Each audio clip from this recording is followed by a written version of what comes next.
রবিউল আউয়াল মাস যখন আসি, ব্যানারটা নাই, শামিয়ানাটা নাই, রাস্তাগুলিতে ফ্ল্যাগ লাগাই আর আলোক সজ্জা করি। মন্ত্রীরা আসেন, নেতারা আসেন, সিরাতুন নবী মাহফিলে দাঁড়ায় বলেন নবীর আদর্শ অনুসরণ করা ছাড়া উপায় নাই। অথচ ওনার পা থেকে শুরু করে মাথা পর্যন্ত নবীর আদর্শ নাই। আবার এই নেতা রামকৃষ্ণ মিশনে, রামকৃষ্ণ পরমহংসদেব তার মঞ্চে গিয়ে বলেন রামকৃষ্ণের নীতির ছাড়া বিকল্প কিছুই নেই। আবার গৌতম বুদ্ধের জন্মবার্ষিকী উদযাপনের জন্য সেখানে গিয়ে বলেন গৌতম বুদ্ধের অহিংস নীতি অনুসরণ করা ছাড়া জাতির যোগীনাথ হওয়ার আর কোনো পথ নাই। যেখানে যায় সেই জায়গার গুলি ধরে। রবিউল আউয়াল মাস আসতে পারে, আলোকসজ্জা করে ইয়া নবী সালামু আলাইকা, ইয়া রাসূল সালামু আলাইকা। এরপরে গরম গরম জিলাপি রাসূলুল্লাহকে বুঝায় দেওয়া হলো, হে রাসূল আপনি তাকিয়ে দেখেন কত মহব্বত আপনারে করি, আপনার মহব্বতের জন্য আমাদের শহরের কোন মিষ্টির দোকানে আর মিষ্টি নাই, সব আমরা খাইয়া শেষ করছি। এই হলো মহব্বত। এই মহব্বতে এই ইমানে কাজ হবে না। এই ইমানে বলেন কাজ হবে না। কোন ইমানে কাজ হবে? রাসূলের প্রতি ইমানের অর্থ কি? এর অর্থ হচ্ছে নবী করিম সাল্লাল্লাহু আলাইহি ওয়াসাল্লাম আমাদের রাসূল, আমাদের নেতা। আমাদের রাসূল আমাদের নেতা, আমরা তার উম্মত, তার অনুসারী। অনুসারীর কাজ কি? নেতার পূর্ণাঙ্গ অনুসরণ করণ। রাসূলুল্লাহর আনুগত্য করতে হবে, এটা কে বলেছেন? আল্লাহ রাব্বুল আলামিন সূরা আলে ইমরানের মধ্যে বলেছেন কুল ইন কুনতুম তুহিব্বুনাল্লাহ ফাত্তাবিউনি ইউহিব্বুকুমুল্লাহ ওয়া ইয়াগফির লাকুম যুনুবাকুম আল্লাহু গফুরুর রহিম। হে নবী আপনি বলুন, তোমরা যদি আল্লাহকে ভালোবাসো তাহলে তোমার কাজ হচ্ছে, তোমরা যদি আল্লাহকে ভালোবাসো তাহলে তোমরা আমার আনুগত্য করো, আমার অনুসরণ করো। কার? রাসূলের। বলেন কার? রাসূলের অনুসরণ যদি তোমরা করো, খেয়াল করে শুনতেছেন তো? আল্লাহ তাআলা বলছেন নবী আপনি বলেন তোমরা যদি আল্লাহকে ভালোবাসো, তোমাদের এই দাবি যদি সত্য হয় তাহলে আমার অনুসরণ করো, আমার আনুগত্য করো। আমার অনুসরণ, আমার আনুগত্য করলে পরে তোমাদেরকে আল্লাহ রাব্বুল আলামিন ভালোবাসবেন এবং তোমাদের তামাম জিন্দেগীর সমস্ত গুনাহ খাতা আল্লাহ তাআলা মাফ করে দিবে। আমরা কি গুনাহ মাফ করাইতে চাই? বলেন চাই? আসুন রাসূলের আনুগত্য করুন। রাসূলের আনুগত্য কিরকম? রাসূল যেভাবে মোছ কাটছে আমরা সেইভাবে মোছ কাটবো। তিনি দাড়ি যেভাবে রাখছেন আমরা সেইভাবে রাখবো। তিনি চুল কাটছেন যেভাবে সেইভাবে করব। তিনি পায়ের নখ, হাতের নখ যেভাবে কাটছেন সেইভাবে করব। তিনি যেভাবে বিবাহ করেছেন সেই সুন্নত অনুযায়ী বিবাহ, তিনি যেভাবে দেশ চালাইছেন সেইভাবে দেশ চালাবো। রাসূলের অনুসরণের অর্থ শুধু এই নয় যে তিনি যেভাবে সুরমা লাগাইছেন আমি ওইরকম সুরমা দেব, তিনি যেভাবে কদু খাইছে আমিও কদু খাবো, এইটা নয়। এটা নয়, শুধু রাসূলের আনুগত্য হবে মুরগির ফার্ম থেকে শুরু করে জাতিসংঘ পর্যন্ত, জীবনের সব ক্ষেত্রে। আর বিশ্বাস করতে হবে তিনি শেষ নবী, তারপরে আর কোন নবী আসবে। মিলাদ কি? অনেকের মতে পড়া যায়, আবার অনেকের মতে মিলাদ পড়া যায় না। অনুগ্রহ করে সঠিক ব্যাখ্যা জানাবেন। মিলাদটা রাসূলের যুগে ছিল না। মিলাদ মানে জন্ম, মৌলুদ থেকে মিলাদ। তখন এই মিলাদটা রাসূল করিম সাল্লাল্লাহু আলাইহি ওয়াসাল্লামের জন্ম বৃত্তান্ত। এই জন্ম বৃত্তান্তের যে সিস্টেম আমাদের দেশে উপমহাদেশে চালু হয়েছে, কতগুলো লোক এক জায়গায় বসে তারপরে সব দাঁড়াইয়া এনাবি সালাম আলাইকা কোরআন সুরে সমস্বরে একযোগে পড়ল। এইটা রাসূলের যুগে ছিল না, এটা সাহাবায়ে কেরামের যুগে ছিল না, এটা তাবিঈনদের যুগে ছিল না, এটা তাবিঈনদের যুগে ছিল না। এখন আপনারা মনে করেন যে কোন জিনিসে খুব সওয়াব আছে এমন কোন জিনিসকে রাসূলুল্লাহ আমাদেরকে জানান নাই, সাহাবায়ে কেরাম আমাদের জানান নাই। আপনারা কি এই ধরনের বিশ্বাস করবেন? এরকম বিশ্বাস করবেন? যাতে সওয়াব আছে রাসূলুল্লাহ সব আমাদের জানাইছেন, সাহাবায়ে কেরাম আমাদের সব জানাইছেন। তো মিলাদে যদি সওয়াব থাকবে তো রাসূলুল্লাহ বললেন না কেন? সাহাবীদের চাইতে আমরা কি বেশি রাসূলুল্লাহকে ভালোবাসতে পারবো? জবাব দেন, পারবো? তো যদি এইটা রাসূলুল্লাহর ভালোবাসার কারণে হয়, তাহলে সাহাবীরা কেন মিলাদ পড়েন নাই? তারা কেন ইয়া নবী সালাম আলাইকা, ইয়া রাসূল সালাম আলাইকা একযোগে দাঁড়ায় পড়ে নাই? এই কথাগুলি বোঝেন আপনারা? রাসূলের যুগে নাই, সাহাবীদের যুগে নাই, তাবিঈনদের যুগে নাই, তাবিঈনদের যুগে নাই। রাসূলুল্লাহর ইন্তেকালের 600 বছর পর মিলাদ আবিষ্কার হয়েছে। এইরকম একটা সুস্পষ্ট বিদআত মুসলমানদের পালন করা উচিত নয়। আল্লাহর নবী বলেছেন, লাকাদ কানা লাকুম ফি রাসূলিল্লাহি উসওয়াতুন হাসানা, তোমাদের জন্য গ্রহণযোগ্য মহত্তম আদর্শ হতেছে তোমাদের রাসূল। তোমাদের রাসূলের ভিতরেই তোমাদের আদর্শ রয়েছে, তার কাছ থেকে তোমরা আদর্শ গ্রহণ করো। তিনি এতিমের আদর্শ, শিশুর আদর্শ, কিশোরদের আদর্শ, যুবকের আদর্শ, তরুণের আদর্শ, বৃদ্ধের আদর্শ, পিতার আদর্শ, নানার আদর্শ, স্বামীর আদর্শ, সেনাপতির আদর্শ, শ্রমিকের আদর্শ, রাষ্ট্রপ্রধানেরও সকলের জন্য আদর্শ। যেই যুগে বেহাপনার উলঙ্গপনা দিয়েছিল সমাজ ভর্তি, আল্লাহর ঘর তাওয়াফ করে নারী আর পুরুষেরা উলঙ্গ হয়ে, সেই যুগে রাসূলুল্লাহ যখন কাবা শরীফ রিকনস্ট্রাকশন হচ্ছিল, পুনর্নির্মাণ হচ্ছিল, তখন তিনি বহন করছিলেন পাথরগুলি মাথায় করে। তার চাচা তাকে বললেন, তোমার তো বড্ড কষ্ট হচ্ছে, তুমি এখন এইটাকে ঘাড়ের উপরে, লুঙ্গিটা খুলা ঘাড়ের উপরে রেখে তারপর এটা বহন করো। হুজুর যখন লুঙ্গির গিরায় হাত দিয়েছেন খুলবেন এই চিন্তা করে, ঘাড়ের উপরে রেখে পাথর বহন করবেন, লুঙ্গির গিটে হাত দিয়েছেন, খোলেন নাই। লুঙ্গির গিটের উপরে হাত রেখে তিনি চিন্তা করলেন, এতগুলি লোকের সামনে কাপড়টা খুললে পরে কি শরম হবে। কাপড়টা খোলেনি নাই, শুধু খুললে পরে কি লজ্জা হবে। এই আগাম শরমের অনুভূতিতে মুহাম্মদ সাল্লাল্লাহু আলাইহি ওয়াসাল্লাম বেহুশ হয়ে জমিনের উপরে পড়ে গিয়েছেন। আদর্শ কাকে বলে? শিশুর আদর্শ, কিশোরের আদর্শ, স্বামীর আদর্শ, পিতার আদর্শ, নানার আদর্শ, গোটা পৃথিবীর সমস্ত মানুষের আদর্শ রাসূল করিম সাল্লাল্লাহু আলাইহি ওয়াসাল্লাম। তার কাছে তিনি স্ত্রীদের আদর্শ ছিলেন, তিনি নানার আদর্শ ছিলেন। ইমাম হোসেনকে তিনি কোলে নিচ্ছেন, ঘাড়ে উঠছে বাচ্চা, বুকের উপরে উঠছে।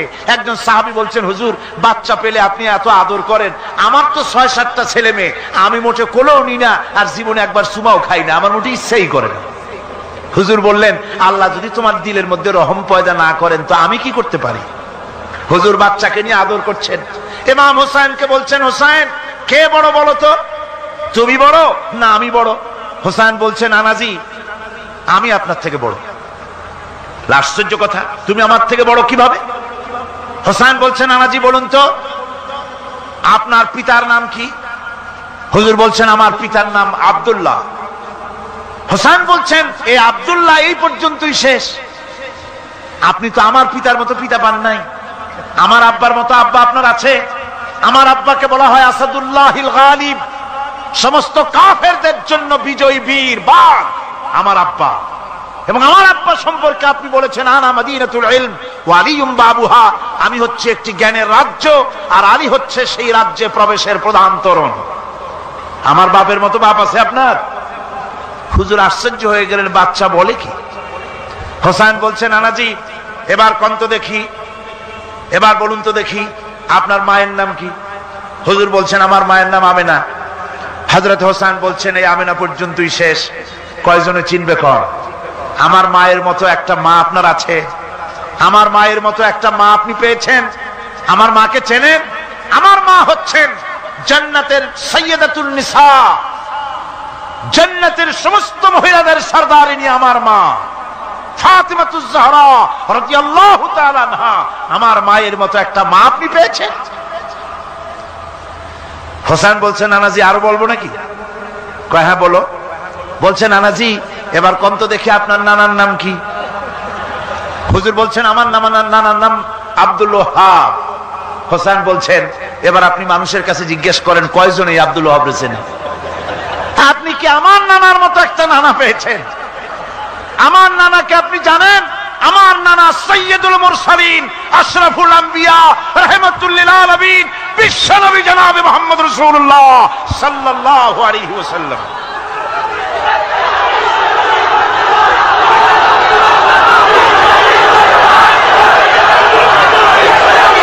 রাসূল করিম সাল্লাল্লাহু আলাইহি ওয়াসাল্লাম হোসাইনকে বুকের সাথে জড়িয়ে ধরে হোসাইনের ঠোঁটের উপরে, তার চিবুকের উপরে, তার গণ্ডদেশে, তার কপলে বারবার চুমো খেতে লাগলেন আর বললেন, না না, আমি আজকে তোমার সামনে হেরে গেলাম। সুবহানাল্লাহি ওয়া বিহামদিহি। কি আদর করতেন তিনি বাচ্চাদেরকে। রাসূলুল্লাহ রাস্তা দিয়ে যেতেন আর বাচ্চারা খেলাধুলা ছেড়ে রাসূলের কাছে ছুটে আসতো। একবার তো রাসূলুল্লাহ একটা বাচ্চার মাথায় হাত বুলিয়ে খেলা ছেড়ে দিয়ে ছুটে আসছে। হুজুর তাকে জিজ্ঞেস করলেন, তোমার সাথে যে পাখিটা থাকতো সেই লাল পাখিটা কই? ছেলে তো কেঁদে ফেললো। ছেলে বলে ফেললো যে আপনি বিশ্বনবী, আমি একটা ছোট্ট মানুষ, আমার পাখির খবর আপনি রাখেন। সুবহানাল্লাহি ওয়া বিহামদিহি। রাসূলুল্লাহ তার চরিত্র দিয়ে মানুষকে জয় করেছিলেন, মুহাব্বত দিয়ে। তরবারি দিয়ে ইসলাম প্রতিষ্ঠিত হয় নাই, ইসলাম এসেছে মুহাব্বত দিয়ে, উদারতা দিয়ে, ভালোবাসা দিয়ে। তরবারি দিয়ে ইসলাম বিজয় হয় নাই পৃথিবীর বুকে। আল্লাহ নবীর নেতৃত্ব, সূর্য যতদিন উঠবে আর ডুববে, নবীজির নেতৃত্ব শেষ হবে না। ওই নেতৃত্বে আসো, রাসূলের নেতৃত্ব মেনে নাও, কোরআনের শাসন মেনে নাও, তাহলেই শান্তি পাবে তোমরা।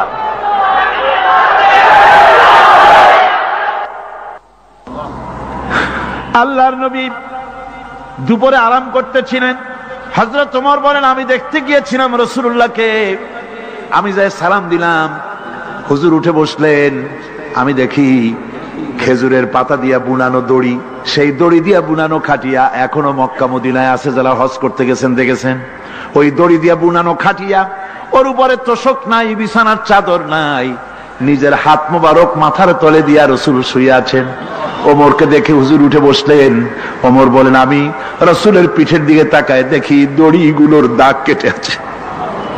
আমি সহ্য করতে পারলাম না, আমি শিশুর মতো ডুকরে কেঁদে উঠলাম, বললাম, ইয়া রাসূলুল্লাহ, এই পৃথিবীর কাফির বেঈমানেরা এত শান্তি করলো দুনিয়ায়, আর আল্লাহর হাবিবের পিঠে দড়ির দাগ বরদাস্ত করতে পারছি না। আপনি আমার অনুমতি দেন, একটা তোশক আপনার জন্য বানায় দেই। হুজুর আমার বলেন, ওমর রে শোনো, দুনিয়ায় শান্তি করার জন্য আমি আসি নাই। আমি যদি হুকুম করি উহুদ পাহাড় আমার জন্য সোনায় পরিণত হয়ে যা, উহুদ পাহাড়টা আমার জন্য সোনা হয়ে যেতে পারে। আমি দুনিয়ায় শান্তির জন্য আসি নাই, এসেছি মানবতার মুক্তির জন্য, পৃথিবীর মানুষগুলিকে বাঁচাতে এসেছি, সাদা কালো মানুষের ব্যবধান দূর করতে এসেছি। রাসূলুল্লাহ নারীর অধিকার দিলেন, সাদা কালো মানুষের ব্যবধান দূর করে দিলেন। পাহাড় সমান উঁচা সাদা কালো মানুষের অধিকারকে প্রতিষ্ঠিত করলেন, বললেন মানুষে মানুষে কোনো পার্থক্য নাই, আরবের উপরে অনারবের, অনারবের উপরে আরবের, ভাষার, সাদার উপরে কালোর, কালোর উপরে সাদার, কোন বর্ণ বৈষম্য ইত্যাদি দিয়ে মানুষের ফজিলত হয় না, মানুষের মর্যাদা বাড়ে। ইন্না আকরামাকুম ইনদাল্লাহি আতকাকুম, মানুষের মধ্যে মর্যাদা তোমাদের মধ্যে আল্লাহর কাছে তার যে ব্যক্তি তোমাদের মধ্যে আল্লাহকে বেশি ভয় করে। সুবহানাল্লাহ কোন, সুবহানাল্লাহ কোন। আমার ভাইয়েরা, নবীজি মদিনা মুনাওয়ারায় ইসলামী রাষ্ট্রের রাষ্ট্রপ্রধান হয়েছেন। আজ বাজারে যেতেছেন, যাওয়ার সময় ডেকে ডেকে বলেন, বিধবাদের বাড়ির সামনে দিয়ে যায়, তোমাদের বাজার লাগবে নাকি? এতিমের বাড়ির সামনে থেকে যায়, তোমাদের বাজার লাগবে নাকি? আমারে বলো, আমি বাজার করে এনে দেব।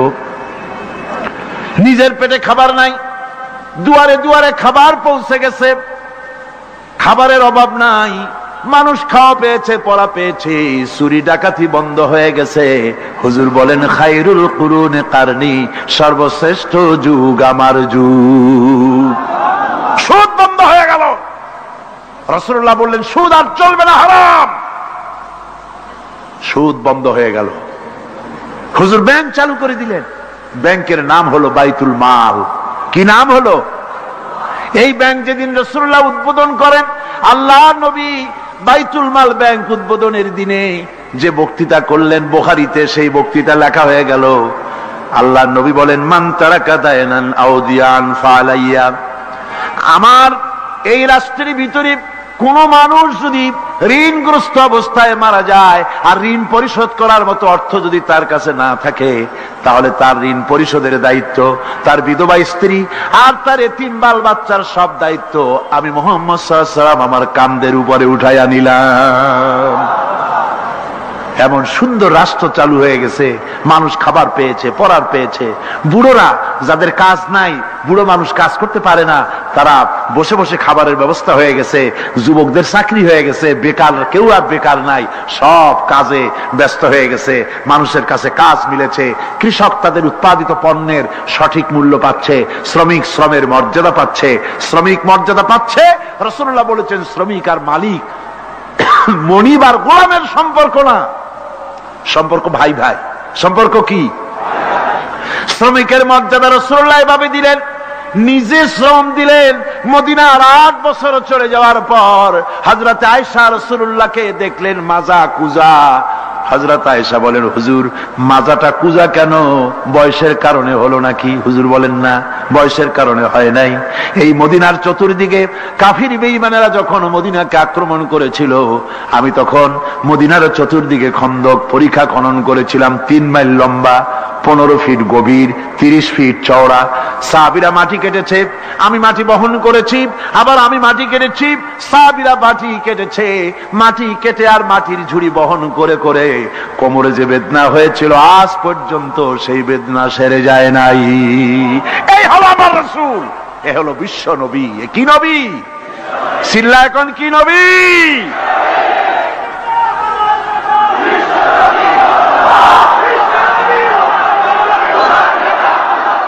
আমার ভাইয়েরা, বিপদে অবিচলতা আমাদেরকে পয়গম্বরেরা শিক্ষা দান করেছেন। আমরা দেখতে পেয়েছি বিশ্বনবী জনাবে মুহাম্মদুর রাসূলুল্লাহ সাল্লাল্লাহু আলাইহি ওয়াসাল্লাম হিজরতের রাত, কাফেররা চতুর্দিকে দাঁড়ানো। হযরত জিবরাইল এসে বলেন, ইয়া রাসূলুল্লাহ, হে কাফেররা চতুর্দিকে ঘিরে দাঁড়িয়েছে, গভীর রাত, এখন হাতে তাদের তরবারি, সকাল হলে পরেই তারা আপনাকে মেরে ফেলে দিবে, তাড়াতাড়ি ওঠেন, মদিনার দিকে চলে যান। আল্লাহ নবী ঘুমের থেকে জেগে হযরত আলীকে ডেকে বলেন, আলী, আল্লাহ অর্ডার করেছেন আমি মদিনায় চললাম, আমার বিছানার পরে আমার চাদর গায়ে দিয়ে শুয়ে থাকো। হযরত আলী বলেন, আল্লাহর হাবিব, আপনার চাদর গায়ে দিয়ে ঘুমিয়ে থাকবো, সকালবেলায় কাফির বেঈমানেরা আপনার বিছানার পরে আপনার চাদর গায়ে দেওয়া অবস্থায় আমি আলীকে তারা মুহাম্মদ মনে করবে, আর আমি আলীকে নবী মনে করে তারা তাদের তরবারি দিয়া কেটে কেটে টুকরা টুকরা করে আমারে বিদায় করে দেবে দুনিয়া থেকে। এতটুকুনো পরোয়া করি না, বরং আমার দিলের মধ্যে এটাই তৃপ্তি থাকবে যে আমি আলীর জীবনের বিনিময় আল্লাহর হাবিব দুনিয়ায় বেঁচে আছেন। নবীজি ঘরের থেকে বেরোলেন, চতুর্দিকে কাফেররা দাঁড়ানো। আল্লাহ নবী হাতে এক মুষ্টি বালু হাতে নিয়ে শাহাতেল ওযু পড়ে 3 বার দম করে বালুগুলো ছেড়ে দিলেন। বালিগুলি ঘরের চতুর্দিকে কাফেরদের চোখে চলে গেল। পরবর্তী সময় রব্বুল আলামিন ডেকে বলেন, নবীরে, বালি যখন নিক্ষেপ আপনি করেছিলেন, ধুলাগুলি আপনি তো শুধু নিক্ষেপ করেছিলেন, কিন্তু চতুর্দিকে কাফেরদের চোখে গেল কেমনে? একদিকে মেরেছিলেন, সেই দিকেই তো যাওয়ার কথা ছিল, চতুর্দিকের কাফেরের চোখে চোখে সেগুলো পৌঁছে গেল কেমনে? ওয়ামা রামাইতা ইদ রামাইতা ওয়ালাকিন্নাল্লাহ রামা। আপনি নিক্ষেপ করেন নাই, যখন আপনি নিক্ষেপ করেছিলেন আপনি তো শুধু বালুকণা ছেড়েছেন, আর ওই বালুকণাগুলি ঘরের চতুর্দিকে সব কাফেরদের চোখে পৌঁছবার দায়িত্ব আমার কুদরত গ্রহণ করেছিল। আমার ভাইয়েরা, নবীজি বিপদে, এতগুলি শত্রু তরবারি নিয়ে তিনি বিপদে ধৈর্য হারা হন নাই। আস্তে করে ঘরের থেকে বেরিয়ে হযরত আবু বকরের বাড়িতে গিয়ে হাজির। দরজায় গিয়ে আওয়াজ দিলেন, আবু বকর। অমনি দরজা খুলে গেল। লাব্বাইক ওয়া সাদাইক। হুজুর বলেন, আবু বকর রে, একটা ডাকে কেমনে সাড়া দিলে? তুমি কি ঘুমাইছিলে না? হযরত আবু বকর বলেন, হুজুর আপনি বলেছেন আমাকে নিয়ে হিজরত করবেন, আমি মনে মনে চিন্তা করেছি, না জানি কত রাত্রে নবীজি আসেন, উঠতে যদি আমার দেরি হয়ে যায়, নবীজি যদি দরজার কাছে দাঁড়ায় দাঁড়ায় আমারে ডাকাডাকি করে, আর আমি যদি ঘুমায় থাকি, তাহলে আল্লাহর নবীর সঙ্গে বেয়াদবি হয়ে যাবে। এই মনে করে বিছানায় না ঘুমাইয়া আপনার গলার আওয়াজ শোনার জন্য এই দরজার সঙ্গে পিঠ লাগাইয়া লাগাইয়া দাঁড়াইয়া ঘুমাচ্ছিলাম। আল্লাহর নবী হযরত আবু বকরকে সঙ্গে করে নিয়ে চললেন মদিনার দিকে। উল্টা পথে রওনা করলেন। বারবার কাবা শরীফের দিকে তাকাতে লাগলেন। বুখারী শরীফে এসেছে, নবীজি বারবার কাবার দিকে তাকিয়ে বলতেছেন, রে কাবা, বড় আশা ছিল তোর কাছে থাকবো, তোর খেদমত করব, কিন্তু তোর নিষ্ঠুর সন্তানেরা তোর কাছে আমারে থাকতে দিল না রে। আল্লাহ নবী মিসফালা দিয়ে জাবালে কেদোয়ার উপর দিয়ে চলে গেলেন জাবালে সুরে। গুহার কাছে যখন গিয়েছেন, হযরত রক্ত হয়ে গেল। হযরত আবু বকর রাদিয়াল্লাহু তাআলা আনহু বলছেন, হুজুর আর উপায় নাই, দিন হয়ে গেল, এখন বুঝি ধরা পড়ে যাব, ওই গুহার মধ্যে গিয়ে আশ্রয় নেই। তবে আপনি দাঁড়ান, গুহার ভিতরেই পাহাড়িয়া গুহা, বিচ্ছু থাকতে পারে, সাপ থাকতে পারে, আমি আগে ঢুকি, যদি কোনো হিংস্র প্রাণী থাকে আমার উপর দিয়া আঘাত হয়ে যাক, আল্লাহর নবী হেফাজতে থাকুন। হযরত আবু বকর রাদিয়াল্লাহু তাআলা আনহু গুহার ভিতরে নামলেন, নেমে গুহা সাফ করে হুজুরকে ডাকলেন। হুজুর তাশরীফ ফরমালেন গুহার মধ্যে। হুজুর বলেন, আবু বকর, হেঁটে হেঁটে কষ্ট হয়ে গেছে, তুমি বসো, তোমার উরুর উপরে মাথা রেখে আমি একটু ঘুমায়ে যাই। আল্লাহর হাবিব ঘুমায় গেলেন। হযরত আবু বকর লক্ষ্য করে দেখেন চতুর্দিকে অনেকগুলি গর্ত দেখা যায়। এই গর্ত থেকে সাপ আসতে পারে, বিচ্ছু আসতে পারে মনে করে নিজের গায়ের চাদর ছিঁড়ে ছিঁড়ে গর্তগুলি বন্ধ করা শুরু করে দিলেন। কয়েকটা গর্ত বন্ধ করার মতো চাদর আর নাই, পাও দিয়ে চেপে ধরলেন। এক পাহাড়িয়া বিষধর সাপ বেরোবার জন্য চেষ্টা করে বেরোবার পথ খুঁজে না পেয়ে হযরত আবু বকরের পায়ের উপরে দংশন করেছে। বিষের যন্ত্রণায় হযরত আবু বকরের চোখ থেকে পানি দরদর করে পড়ছে। রাসূলুল্লাহর ঘুম ভেঙে গেল। আল্লাহর নবী তাকিয়ে বলেন, আবু বকর, চোখে পানি কেন? বাড়ির কথা বুঝি মনে পড়ে গেছে? হযরত আবু বকর বলেন, ইয়া রাসূলুল্লাহ, আল্লাহর নামে কসম করে বলি, যেই দিন আমি ঈমান এনেছি ওই দিন থেকে আমার মা বাপ, আমার কোলে আমার সন্তান, আমার স্ত্রী, আমার জায়গা জমি ঘর বাড়ি, এমনকি আমার নিজের আত্মার চাইতে হুজুর আপনারে ভালোবাসি বেশি। তাহলে কাঁদো কেন? হযরত আবু বকর বলেন, হুজুর, বাড়ির জন্য কাঁদি না, ছেলেপেলের জন্য কাঁদি না, সাপে দংশন করেছে, যন্ত্রণায় কাঁদতেছি। আল্লাহর নবী সঙ্গে সঙ্গে মুখ থেকে থুতু বার করে যন্ত্রণার জায়গায় লাগাই দিলেন। সঙ্গে সঙ্গে যন্ত্রণা বন্ধ হয়ে গেল। হুজুর বললেন, আবু বকর, প্রথম যখন তোমার এই আঘাত করেছিল সাপে, আমাকে কেন তাড়াতাড়ি বলো নাই? এতক্ষণ তো তোমার কষ্ট হতো না। হযরত আবু বকর বলেন, ইয়া রাসূলুল্লাহ, ওটা তো সাপে কাটার যন্ত্রণা, ওই যন্ত্রণায় আমার রক্ত জ্বলতেছে, যন্ত্রণায় যন্ত্রণায় আমার কলেজাটা যদি ফেটেও যেত। আল্লাহর হাবিব আরাম ফরমাচ্ছিলেন, আমি তাকে আরামে বিঘ্ন ঘটাতে পারতাম না।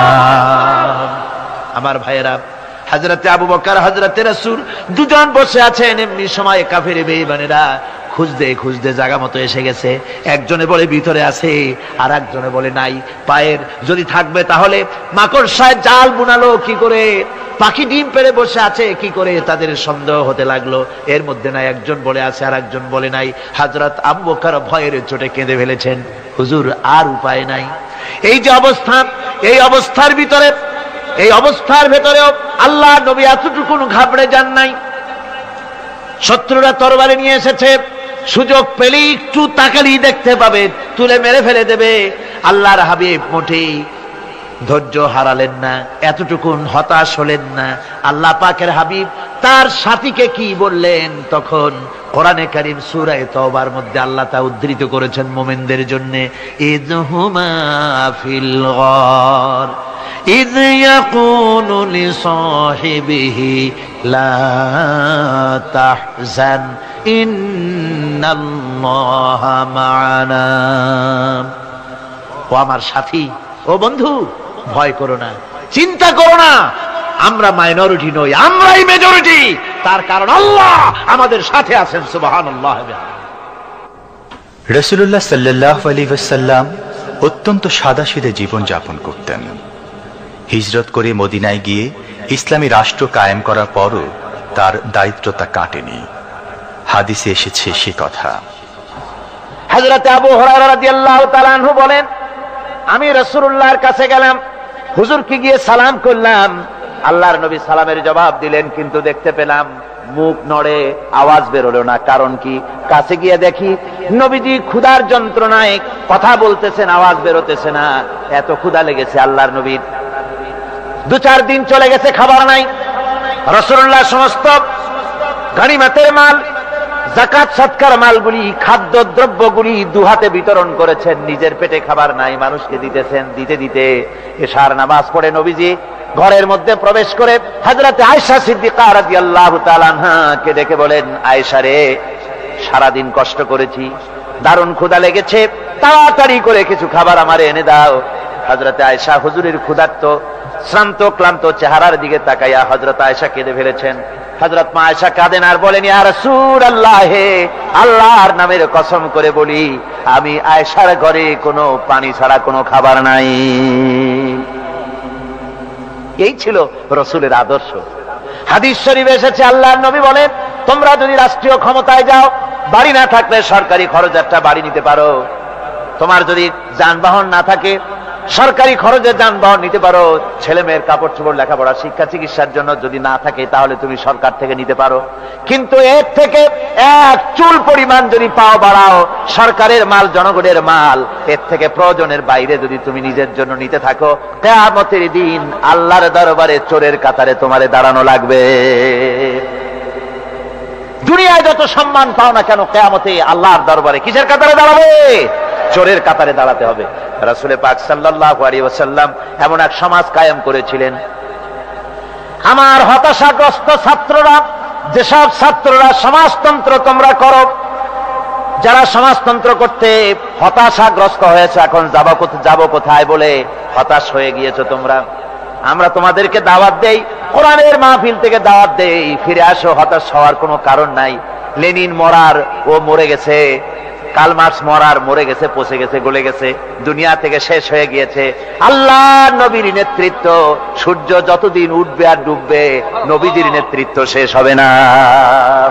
ওই নেতৃত্বে আসো, রাসূলের নেতৃত্ব মেনে নাও, কোরআনের শাসন মেনে নাও, তাহলেই শান্তি পাবে তোমরা।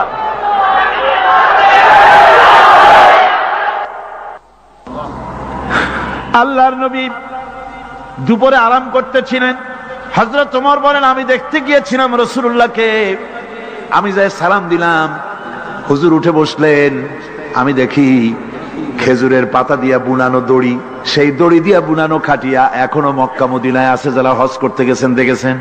ওই দড়ি দিয়া বুনানো খাটিয়া, ওর উপরে তোশক নাই, বিছানার চাদর নাই, নিজের হাত মোবারক মাথার তলে দিয়া রাসূল শুয়ে আছেন। ওমরকে দেখে হুজুর উঠে বসলেন। ওমর বলেন, আমি রাসূলের পিঠের দিকে তাকায় দেখি দড়িগুলোর দাগ কেটে আছে। আমি সহ্য করতে পারলাম না, আমি শিশুর মতো ডুকরে কেঁদে উঠলাম, বললাম, ইয়া রাসূলুল্লাহ, এই পৃথিবীর কাফির বেঈমানেরা এত শান্তি করলো দুনিয়ায়, আর আল্লাহর হাবিবের পিঠে দড়ির দাগ বরদাস্ত করতে পারছি না। আপনি আমার অনুমতি দেন, একটা তোশক আপনার জন্য বানায় দেই। হুজুর আমার বলেন, ওমর রে, শোনো, দুনিয়ায় শান্তি করার জন্য আমি আসি নাই। আমি যদি হুকুম করি উহুদ পাহাড় আমার জন্য সোনায় পরিণত হয়ে যা, উহুদ পাহাড়টা আমার জন্য সোনা হয়ে যেতে পারে। আমি দুনিয়ায় শান্তির জন্য আসি নাই, এসেছি মানবতার মুক্তির জন্য, পৃথিবীর মানুষগুলিকে বাঁচাতে এসেছি, সাদা কালো মানুষের ব্যবধান দূর করতে এসেছি। রাসূলুল্লাহ নারীর অধিকার দিলেন, সাদা কালো মানুষের ব্যবধান দূর করে দিলেন। পাহাড় সমান উঁচা সাদা কালো মানুষের অধিকারকে প্রতিষ্ঠিত করলেন, বললেন মানুষে মানুষে কোনো পার্থক্য নাই, আরবের উপরে অনারবের, অনারবের উপরে আরবের, ভাষার, সাদার উপরে কালোর, কালোর উপরে সাদার, কোন বর্ণ বৈষম্য ইত্যাদি দিয়ে মানুষের ফজিলত হয় না, মানুষের মর্যাদা বাড়ে। ইন্না আকরামাকুম ইনদাল্লাহি আতকাকুম, মানুষের মধ্যে মর্যাদা তোমাদের মধ্যে আল্লাহর কাছে তার, যে ব্যক্তি তোমাদের মধ্যে আল্লাহকে বেশি ভয় করে। সুবহানাল্লাহ কোন, সুবহানাল্লাহ কোন।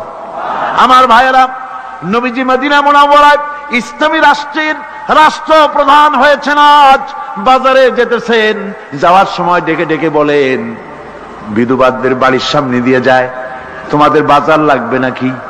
এতিমের বাড়ির সামনে থেকে যায়, তোমাদের বাজার লাগবে নাকি? আমারে বলো, আমি বাজার করে এনে দেব।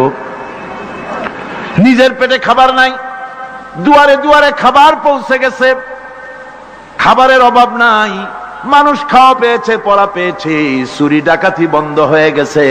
হুজুর বলেন, খায়রুল কুরুনে কারনি, সর্বশ্রেষ্ঠ যুগ আমার যুগ। সুদ বন্ধ হয়ে গেল। রাসূলুল্লাহ বললেন, সুদ আর চলবে না, হারাম। সুদ বন্ধ হয়ে গেল। হুজুর ব্যাংক চালু করে দিলেন। ব্যাংকের নাম হলো বাইতুল মাল। কি নাম হলো? এই ব্যাংক যেদিন রাসূলুল্লাহ উদ্বোধন করেন, আল্লাহ নবী বাইতুল মাল ব্যাংক উদ্বোধনের দিনে যে বক্তৃতা করলেন, বুখারীতে সেই বক্তৃতা লেখা হয়ে গেল। আল্লাহ নবী বলেন, মান তারাকা দায়নান আও দিয়ান ফালাইয়া। আমার এই রাষ্ট্রের ভিতরে কোন মানুষ যদি ঋণগ্রস্ত অবস্থায় মারা যায় আর ঋণ পরিশোধ করার মতো অর্থ যদি তার কাছে না থাকে, তাহলে তার ঋণ পরিশোধের দায়িত্ব, তার বিধবা স্ত্রী আর তার এতিম বাল বাচ্চার সব দায়িত্ব আমি মুহাম্মদ সাল্লাল্লাহু আলাইহি ওয়াসাল্লাম আমার কাঁধের উপরে উঠাইয়া নিলাম। এমন সুন্দর রাষ্ট্র চালু হয়ে গেছে, মানুষ খাবার পেয়েছে, পড়ার পেয়েছে। বুড়োরা যাদের কাজ নাই, বুড়ো মানুষ কাজ করতে পারে না, তারা বসে বসে খাবারের ব্যবস্থা হয়ে গেছে। যুবকদের চাকরি হয়ে গেছে, বেকার কেউ আর বেকার নাই, সব কাজে ব্যস্ত হয়ে গেছে, মানুষের কাছে কাজ মিলেছে। কৃষক তাদের উৎপাদিত পণ্যের সঠিক মূল্য পাচ্ছে, শ্রমিক শ্রমের মর্যাদা পাচ্ছে, শ্রমিক মর্যাদা পাচ্ছে। রাসূলুল্লাহ বলেছেন, শ্রমিক আর মালিক মনিব আর গোলামের সম্পর্ক না, সম্পর্ক ভাই ভাই। সম্পর্ক কি? শ্রমিকের মর্যাদা রাসূলুল্লাহ এভাবে দিলেন, নিজে শ্রম দিলেন। মদিনার 8 বছর চলে যাওয়ার পর হযরত আয়েশা রাসূলুল্লাহকে দেখলেন মাজা কুজা। হযরত আয়েশা বলেন, হুজুর মাজাটা কুজা কেন? বয়সের কারণে হলো নাকি? হুজুর বলেন, না, বয়সের কারণে হয় নাই। এই মদিনার চতুর্দিকে কাফির বেঈমানেরা যখন মদিনাকে আক্রমণ করেছিল, আমি তখন মদিনার চতুর্দিকে খন্দক পরিখা খনন করেছিলাম, 3 মাইল লম্বা, 15 ফিট গভীর, 30 ফিট চওড়া। সাহাবীরা মাটি কেটেছে, আমি মাটি বহন করেছি, আবার আমি মাটি কেটেছি, সাহাবীরা মাটি কেটেছে। মাটি কেটে আর মাটির ঝুড়ি বহন করে করে কোমরে যে বেদনা হয়েছিল, আজ পর্যন্ত সেই বেদনা সেরে যায় নাই। এই হলো আমার রাসূল, এ হলো বিশ্ব নবী। এ কি নবী? চিল্লা এখন কি নবী?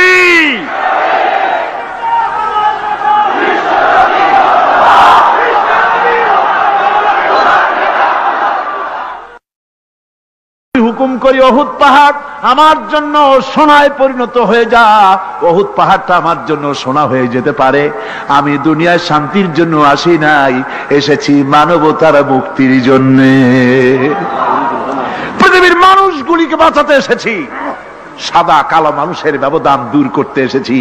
রাসূলুল্লাহ নারীর অধিকার দিলেন, সাদা কালা মানুষের ব্যবধান দূর করে দিলেন। পাহাড় সমান উঁচা সাদা কালা মানুষের অধিকারকে প্রতিষ্ঠিত করলেন, বললেন মানুষে মানুষে কোনো পার্থক্য নাই।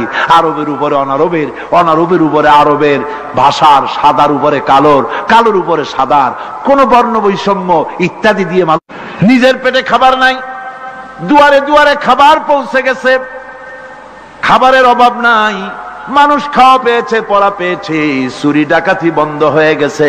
হুজুর বলেন, খায়রুল কুরুনে কারনি, সর্বশ্রেষ্ঠ যুগ আমার যুগ। সুদ বন্ধ হয়ে গেল। রাসূলুল্লাহ বললেন, সুদ আর চলবে না, হারাম। সুদ বন্ধ হয়ে গেল।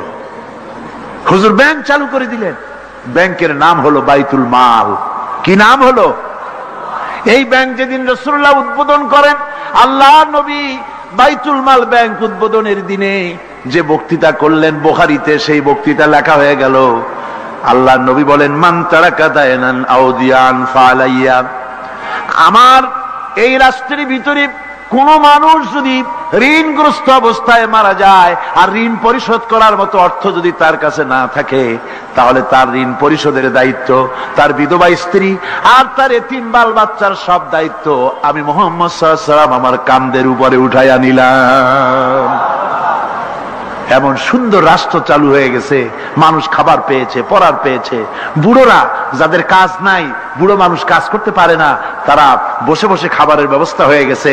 যুবকদের চাকরি হয়ে গেছে, বেকার কেউ আর বেকার নাই, সব কাজে ব্যস্ত হয়ে গেছে, মানুষের কাছে কাজ মিলেছে। কৃষক তাদের উৎপাদিত পণ্যের সঠিক মূল্য পাচ্ছে, শ্রমিক শ্রমের মর্যাদা পাচ্ছে, শ্রমিক মর্যাদা পাচ্ছে। রাসূলুল্লাহ বলেছেন, শ্রমিক আর মালিক মনিব আর গোলামের সম্পর্ক না, সম্পর্ক ভাই ভাই। সম্পর্ক কি?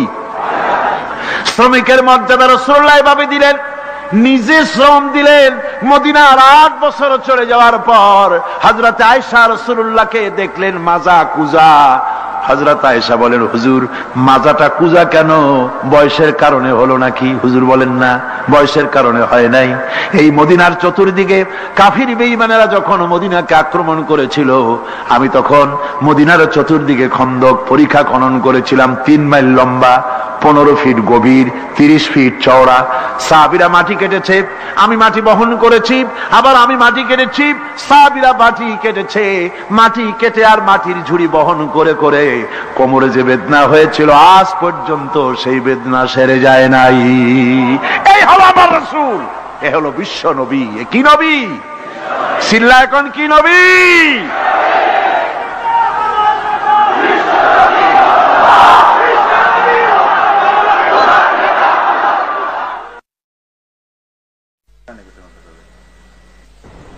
বিসমিল্লাহির রহমানির রহিম। সর্বযুগের সর্বকালের সর্বশ্রেষ্ঠ মহামানব রাহমাতুল্লিল আলামিন হযরত মুহাম্মদ সাল্লাল্লাহু আলাইহি ওয়াসাল্লাম, যার জীবনের প্রতিটি অংশে আছে শিক্ষা, মহান রব্বুল আলামিনের অকৃত্রিম বন্ধু রাসূলুল্লাহ সাল্লাল্লাহু আলাইহি ওয়াসাল্লামের জীবন থেকে শিক্ষা গ্রহণ আমাদের সবারই একান্ত কর্তব্য। এখন আমাদের সামনে রাসূল করিম সাল্লাল্লাহু আলাইহি ওয়াসাল্লামের জীবনের নানা দিক নিয়ে আলোচনা করছেন আন্তর্জাতিক খ্যাতিসম্পন্ন মুফাসসিরে কোরআন ও বিশিষ্ট ইসলামী চিন্তাবিদ হযরত মাওলানা দেলোয়ার হোসাইন সাঈদী। শব্দগ্রহণে মাহসিন সাউন্ড সিস্টেম, প্রযোজনায় সিএইচপি, পরিবেশনায় স্পন্দন অডিও ভিজুয়াল সেন্টার, ঢাকা। আল্লাহ রাব্বুল আলামিন বলেন, মা ইয়ানতিকু আনিল হাওয়া ইন হুয়া ইল্লা ওয়াহিয়ুন ইউহা। আমার নবী নফসকে অনুসরণ করে, প্রবৃত্তিকে অনুসরণ করে কোনো কথা বলেন না। আমার নবী যেটা বলেন সেটা হলো ওহী। আমি যা বলতে বলি তাই তিনি বলেন। ওয়ালাউ তাকাওয়ালা আলাইনা বা'দাল আকাবিল। আমার নবী যদি নিজের থেকে বানিয়ে কোন কথা যদি কোরআনের ভিতরে আমার নামে চালাই দিতেন, আমি আল্লাহ রাব্বুল আলামিন আমার নবীর ডান হাতকে চেপে ধরতাম, আর তার কণ্ঠ নালীকে আমি আল্লাহ রাব্বুল আলামিন কেটে ফেলে দিতাম। তিনি যা বলেছেন সব কার কথা? আল্লাহ পাকের কথা। তিনি হচ্ছেন গোটা বিশ্বের সর্বশ্রেষ্ঠ চরিত্রের আধার। তার চরিত্রের সার্টিফিকেট আল্লাহ পাক দিচ্ছেন। চরিত্রের সার্টিফিকেট কে দিলেন? আল্লাহ পাক দিয়েছেন। কোরআনে কারীমের মধ্যে আল্লাহ রাব্বুল আলামিন বলেন, ওয়া ইন্নাকা লাআলা খুলুকিন আযীম। নবী হে, আপনি হচ্ছেন পুত পবিত্র চরিত্রের উপরে প্রতিষ্ঠিত। সুবহানাল্লাহি ওয়া বিহামদিহি। আপনি শ্রেষ্ঠ চরিত্রের উপরে প্রতিষ্ঠিত। দেখুন, রাসূল করিম সাল্লাল্লাহু আলাইহি ওয়াসাল্লাম নবুয়ত পাওয়ার পর যখন তিনি ঘরে প্রবেশ করেছেন, সর্বপ্রথম হযরত জিবরাইলের সঙ্গে জীবনের প্রথম দেখা, ভয় পেয়েছেন, শরীরে জ্বর এসেছে, এবং হযরতে খাদিজাকে গিয়ে বলছেন যে আমাকে ঢেকে দাও, আমি ভয় পেয়েছি। হযরতে খাদিজাতুল কুবরা রাদিয়াল্লাহু তাআলা আনহা তিনি রাসূলকে বলছেন, আবুল কাসেম, হে কাসেমের পিতা, আপনার ভয় পাওয়ার কোনো কারণ নাই। আপনাকে জিন বা শয়তান কোনো অনিষ্ট করতে পারে না, কারণ আপনি এতিমদেরকে, মিসকিনদেরকে খেতে দেন, আপনি বিধবাকে আশ্রয় দেন, আপনি প্রতিবেশীর হক আদায় করেন, আপনি আত্মীয়দের হক আদায় করেন। কি সার্টিফিকেট দিচ্ছেন? স্ত্রী তো স্বামীর জন্য ভালোবাসা দিতে পারে, মহব্বত দিতে পারে, জান দিতে পারে, কিন্তু ঈমান তো আনতে পারে না। ঈমান আনা তো এত সহজ ব্যাপার না। কিন্তু রাসূল করিম সাল্লাল্লাহু আলাইহি ওয়াসাল্লাম যখন তাকে তাওহীদের দাওয়াত দিলেন, রিসালাতের দাওয়াত দিলেন এবং বললেন আমি নবী, হযরত খাদিজা এক মুহূর্ত দেরি করেননি। হযরতে খাদিজা তার কাছে রাসূলুল্লাহ যখন রিসালাতের দাওয়াত পেশ করলেন, সঙ্গে সঙ্গে হযরত খাদিজা পড়ে নিলেন, লা ইলাহা ইল্লাল্লাহু মুহাম্মাদুর রাসূলুল্লাহ। জোরে সোরে পড়েন, লা ইলাহা ইল্লাল্লাহ, লা ইলাহা ইল্লাল্লাহ।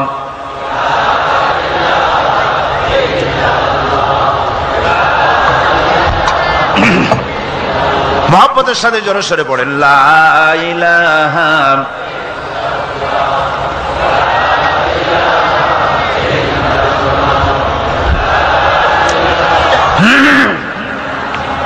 লা ইলাহা ইল্লাল্লাহু মুহাম্মাদুর রাসূলুল্লাহ। আমার বন্ধুগণ, রাসূল করিম সাল্লাল্লাহু আলাইহি ওয়াসাল্লামের উপরে স্ত্রী ঈমান আনলেন। খাদেম ছিলেন হযরতে যায়েদ। খাদেম তো তার প্রভুর জন্য জান দিতে পারে, মাল দিতে পারে, মহব্বত করতে পারে, সব পারে। খাদেম ঈমান আনতে পারে না, যেহেতু খাদেমের কাছে তার সাহেবের ইনস এন্ড আউট, তার ভেতর বাইরে সবকিছুই পরিষ্কার থাকে।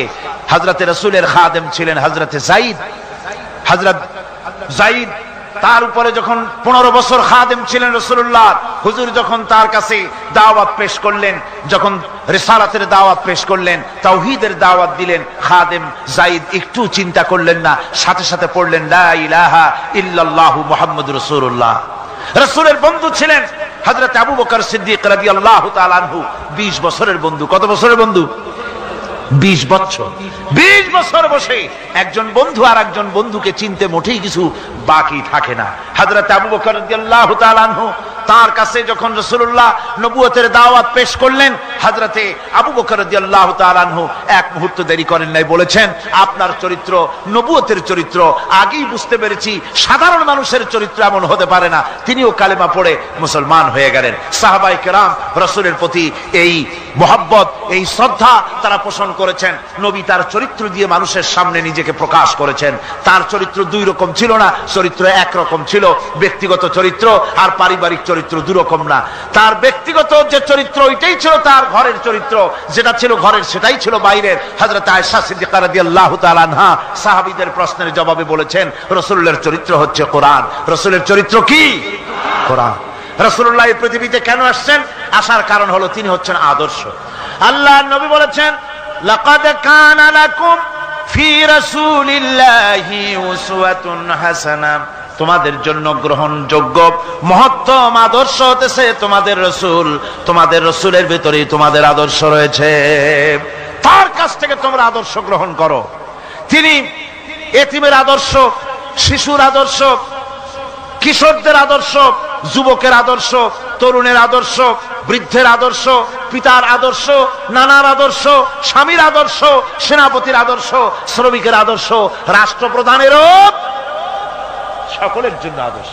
খোদ রাসূল করিম সাল্লাল্লাহু আলাইহি ওয়াসাল্লামকে লক্ষ্য করে আল্লাহ রাব্বুল আলামিন বলেন, নবীজি আপনি এতিমদের সঙ্গে সদ্ব্যবহার করবেন, এতিমদের ব্যাপারে আপনি দায়িত্ব পালন করবেন।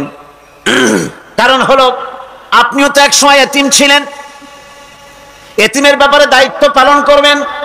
কোরআনে কারীমে রব্বুল আলামিন বলেন আলাম ইয়াজিদকা ইয়াতীমান ফাআওয়া, ও নবী আমি কি আপনাকে এতিম অবস্থায় পাই নাই?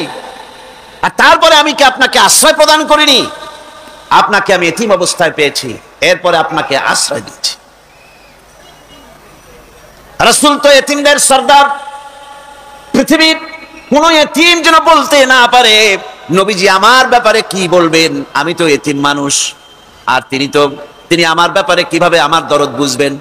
নবীজিকে আল্লাহ পাক কেমন এতিম বানালেন, সমস্ত দুনিয়ার এতিমদের সর্দার বানালেন। মায়ের পেটে যখন তিনি ছিলেন 6 মাসের সময় মায়ের পেটে থাকাকালীন বাপের এতিম হয়ে গেলেন। যখন প্রসব বেদনা শুরু হয়েছে মায়ের, দুনিয়ায় যখন তিনি আসবেন, হযরতে আমেনা ঘরের ভিতরে বসে তার অবস্থাটা কি? এই সন্তান পৃথিবীতে আসতে পারে, যিনি সবচাইতে বেশি খুশি হবেন তিনি তো আজ দুনিয়ায় নাই। মনের ভিতরে কত কষ্ট। আল্লাহ রাব্বুল আলামিন তার হাবিবকে দুনিয়া আনলেন। রাসূলের দাদা ঘরের সামনে তাঁবুর সামনে দাঁড়ায়া তায়েফ থেকে আগত সাদিয়া গোত্রের লোকদেরকে বলতেছেন, এই ঘরের ভিতরে একটা এতিম বাচ্চা আছে, বেশি টাকা কড়ি দেওয়া যাবে না, যদি দয়া হয় নিয়ে যাও। গরিব মানুষ, এতিম মানুষ দেখে শুনে কেউ আর নিতে চায় না। সবশেষে এলেন ভাগ্যবতী মেয়ে, ভাগ্যবতী মহিলা হযরতে হালিমাতুস সাদিয়া। তিনি এসেছেন, কোনো ছেলে পেলে পায় নাই, সকলের শেষে তিনি এসেছেন। আব্দুল মুত্তালিব বলছেন এই ঘরের মধ্যে একটা এতিম বাচ্চা আছে, দয়া হলে নিয়ে যেতে পারো। তিনি স্বামীর সঙ্গে পরামর্শ করলেন, এরপরে বললেন যদি দেখতে অন্তত ভালো হয়, মন যদি ভালো লাগে নিয়ে যাব, একেবারে খালি হাতে ফিরে যাওয়ার চাইতে তো ভালো। হযরতে হালিমা বলেন আমি ঘরের মধ্যে প্রবেশ করলাম, মা আমিনার কোল থেকে শিশু মুহাম্মদ সাল্লাল্লাহু আলাইহি ওয়াসাল্লামকে যখন আমি কোলে নিলাম, আমি হুজুরের চেহারার দিকে নজর করে দেখলাম, আমার কাছে মনে হলো যেন পূর্ণিমার চাঁদটা আমার কোলে ধরা দিয়েছে। রাসূল কি শিশু মুহাম্মদ সাল্লাল্লাহু আলাইহি ওয়াসাল্লাম কি যখন নিয়ে বাড়ির দিকে রওনা হলাম, যে গাধা আমার সকলের পেছনে এসেছে সেই গাধা এখন সকলের আগে ছুটে চলে যায়। এরপরে বাড়ি যখন নিয়ে গেলাম, কুয়ায় পানি বাড়লো, গাছে ফসল বাড়লো, খেজুর গাছে খেজুর বাড়তে লাগলো, জমিনে ফলন বেড়ে গেল।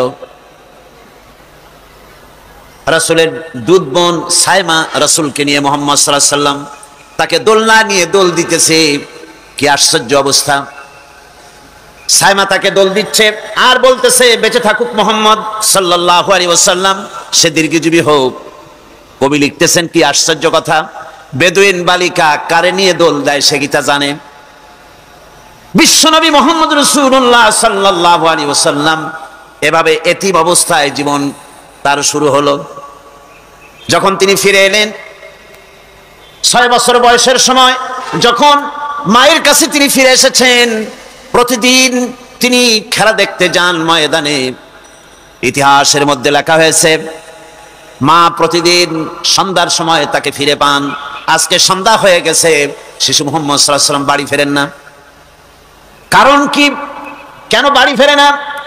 সন্ধ্যার দিকে তিনি চলে গিয়েছেন পাহাড়িয়া ময়দানে, যে দেখেন ধুধু করতেছে, চতুর্দিকে সন্ধ্যা হয়ে গেছে, অন্ধকার হয়ে গেছে, কোনো ছেলে পেলে নাই, কেউ নাই। পাহাড়ের পাদদেশে বসে শিশু মুহাম্মদ সাল্লাল্লাহু আলাইহি ওয়াসাল্লাম কাঁদতেছেন। মা প্রশ্ন করলেন, বাবারে সন্ধ্যা উত্তীর্ণ হয়ে গেল, কেন একা একা বসে বসে কাঁদো? তিনি বলছেন, মাজি আজ কদিন খেলা দেখতে আসলাম ময়দানে, প্রতিদিন দেখি যখন সন্ধ্যা হয়ে যায় মুরব্বী শ্রেণীর কিছু লোক আসে, ছেলেকে নাম ধরে ডাক দেয়, ছেলেরা দৌড়ে তারা বাবার কাছে চলে যায়, আর বাবা ছেলেকে কোলে নিয়ে মুখে চুমা দিয়া বাড়ির দিকে নিয়ে যায়।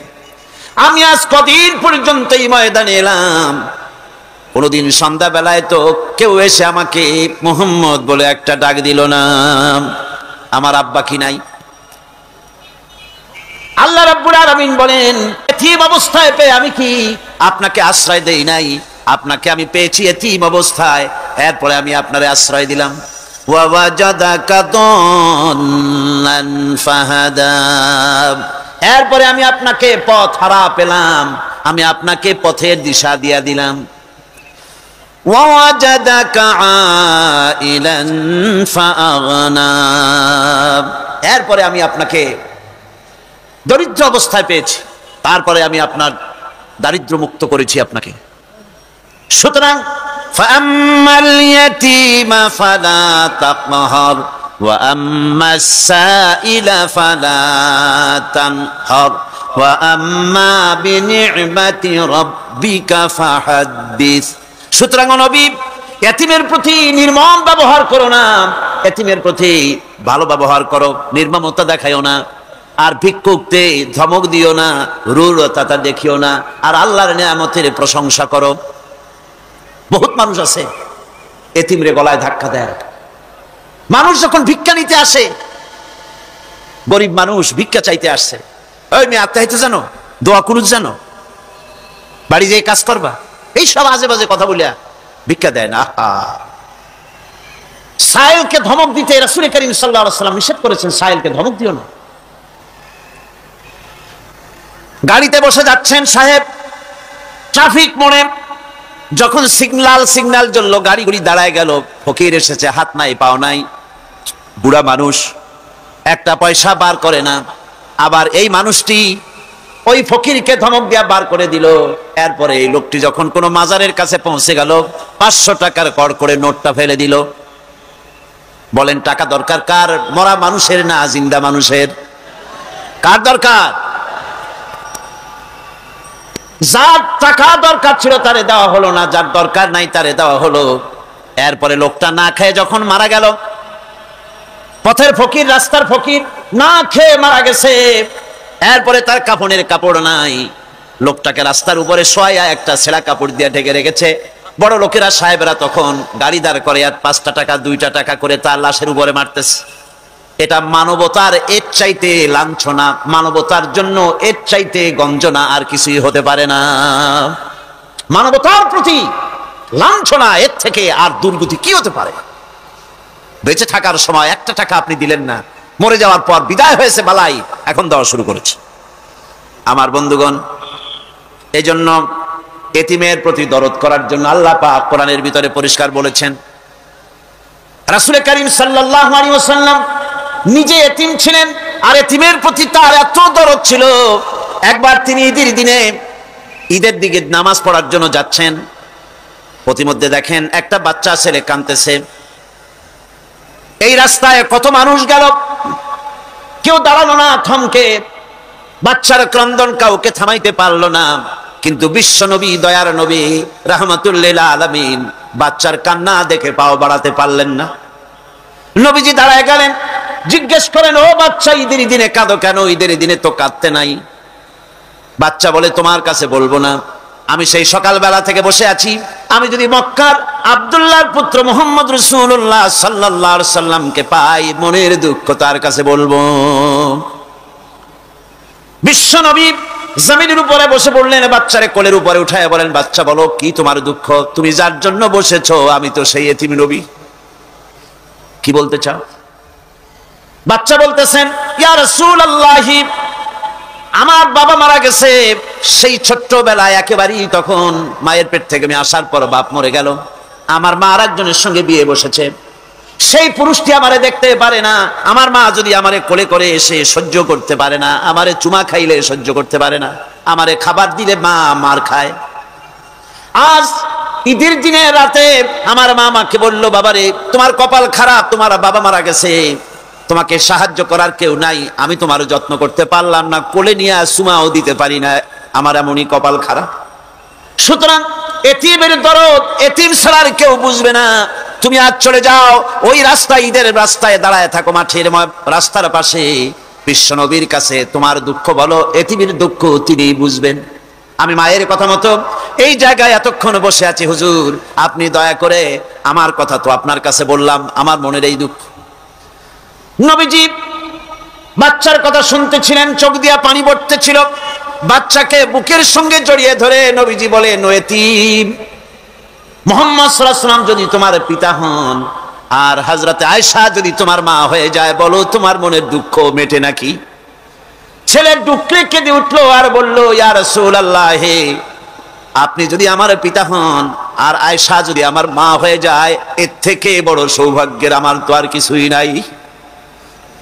নবীজি এতিমকে বাড়ি নিয়ে গিয়ে হযরতে আয়েশার হাতে তুলে দিয়ে বললেন, আয়েশা রে, পবিত্র ঈদের দিনে আল্লাহ রাব্বুল আলামিন তোমার জন্য একটা উপহার পাঠিয়েছেন, এটার যত্ন করো। এতিমের প্রতি দরদ রাখার জন্য আল্লাহ রাব্বুল আলামিন বলেছেন, এতিম, মিসকিন, বিধবা, অসহায় লোক, তাদের প্রতি যাতে করে মুসলিম সমাজ লক্ষ্য রাখে, সেজন্য আল্লাহ পাক নির্দেশ করেছেন। বুখারী এবং মুসলিম শরীফের হাদিসে এসেছে, আস-সাই আলাল আরমালাত ওয়াল মিসকিন কাস-সাই ফি সাবিলিল্লাহ। বিধবাদের জন্য, মিসকিনের জন্য কেউ যদি কোনো উদ্যোগ গ্রহণ করে, কেউ কোনো সাহায্য দেয়, জিহাদের ময়দানে জিহাদ করে আল্লাহর রাস্তায় যে সওয়াব পাওয়া যায়, যে মর্যাদা পাওয়া যায় আল্লাহর কাছে, এতিম, মিসকিন, বিধবাকে সাহায্য করলে সেই সওয়াব আল্লাহ রাব্বুল আলামিন আমলনামায় দিয়ে দেন। ইসলাম যেহেতু মজলুম মানবতার জন্য পৃথিবীতে এসেছে, যারা বলে ইসলাম পুঁজিবাদের আশ্রয়স্থল, তাদের মতো বেকুব আর নাই। এই কথা তারা বলে উদ্দেশ্যমূলক ভাবে, রাজনৈতিক উদ্দেশ্যমূলক ভাবে সব কথা বলে। ইসলাম যদি পুঁজিবাদের আশ্রয়স্থল হবে, তাহলে তো ইসলাম সর্বপ্রথম কবুল করতো ধনীরা, কথা ঠিক কিনা কন? কিন্তু ইসলাম কবুল করলো সর্বপ্রথম কারা? সর্বপ্রথম ইসলাম কবুল করেছে নিগৃহীত, নির্যাতিত গরিব মানুষগুলি, হযরত বেলালের মতো মানুষ, আম্মারের মতো মানুষ। এই সব গরিব মানুষগুলি, নারী, গরিব, অসহায়, নির্যাতিত, তারা ইসলাম কবুল করেছেন সর্বপ্রথম। সুতরাং ইসলাম পুঁজিবাদের আশ্রয়স্থল নয়, ইসলাম হচ্ছে দুনিয়ার সমস্ত মজলুম মানবতার আশ্রয়স্থল। যেরকম আলহামদুলিল্লাহ।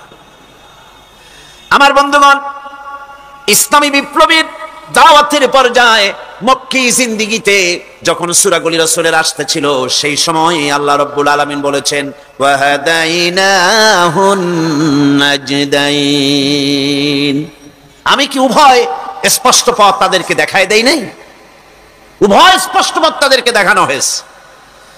ফালাকতাহামাল আকাবাতা ওয়া মা আদরাকা মাল আকাবা ফাক্কু রাকাবা। তুমি কি জানো, তারা আসল কথা হলো তারা সেই দুর্গম বন্ধুর ঘাঁটিটি অতিক্রম করতে চায় না। তুমি কি জানো সেই বন্ধুর দুর্গম ঘাঁটিটি কি? তা হচ্ছে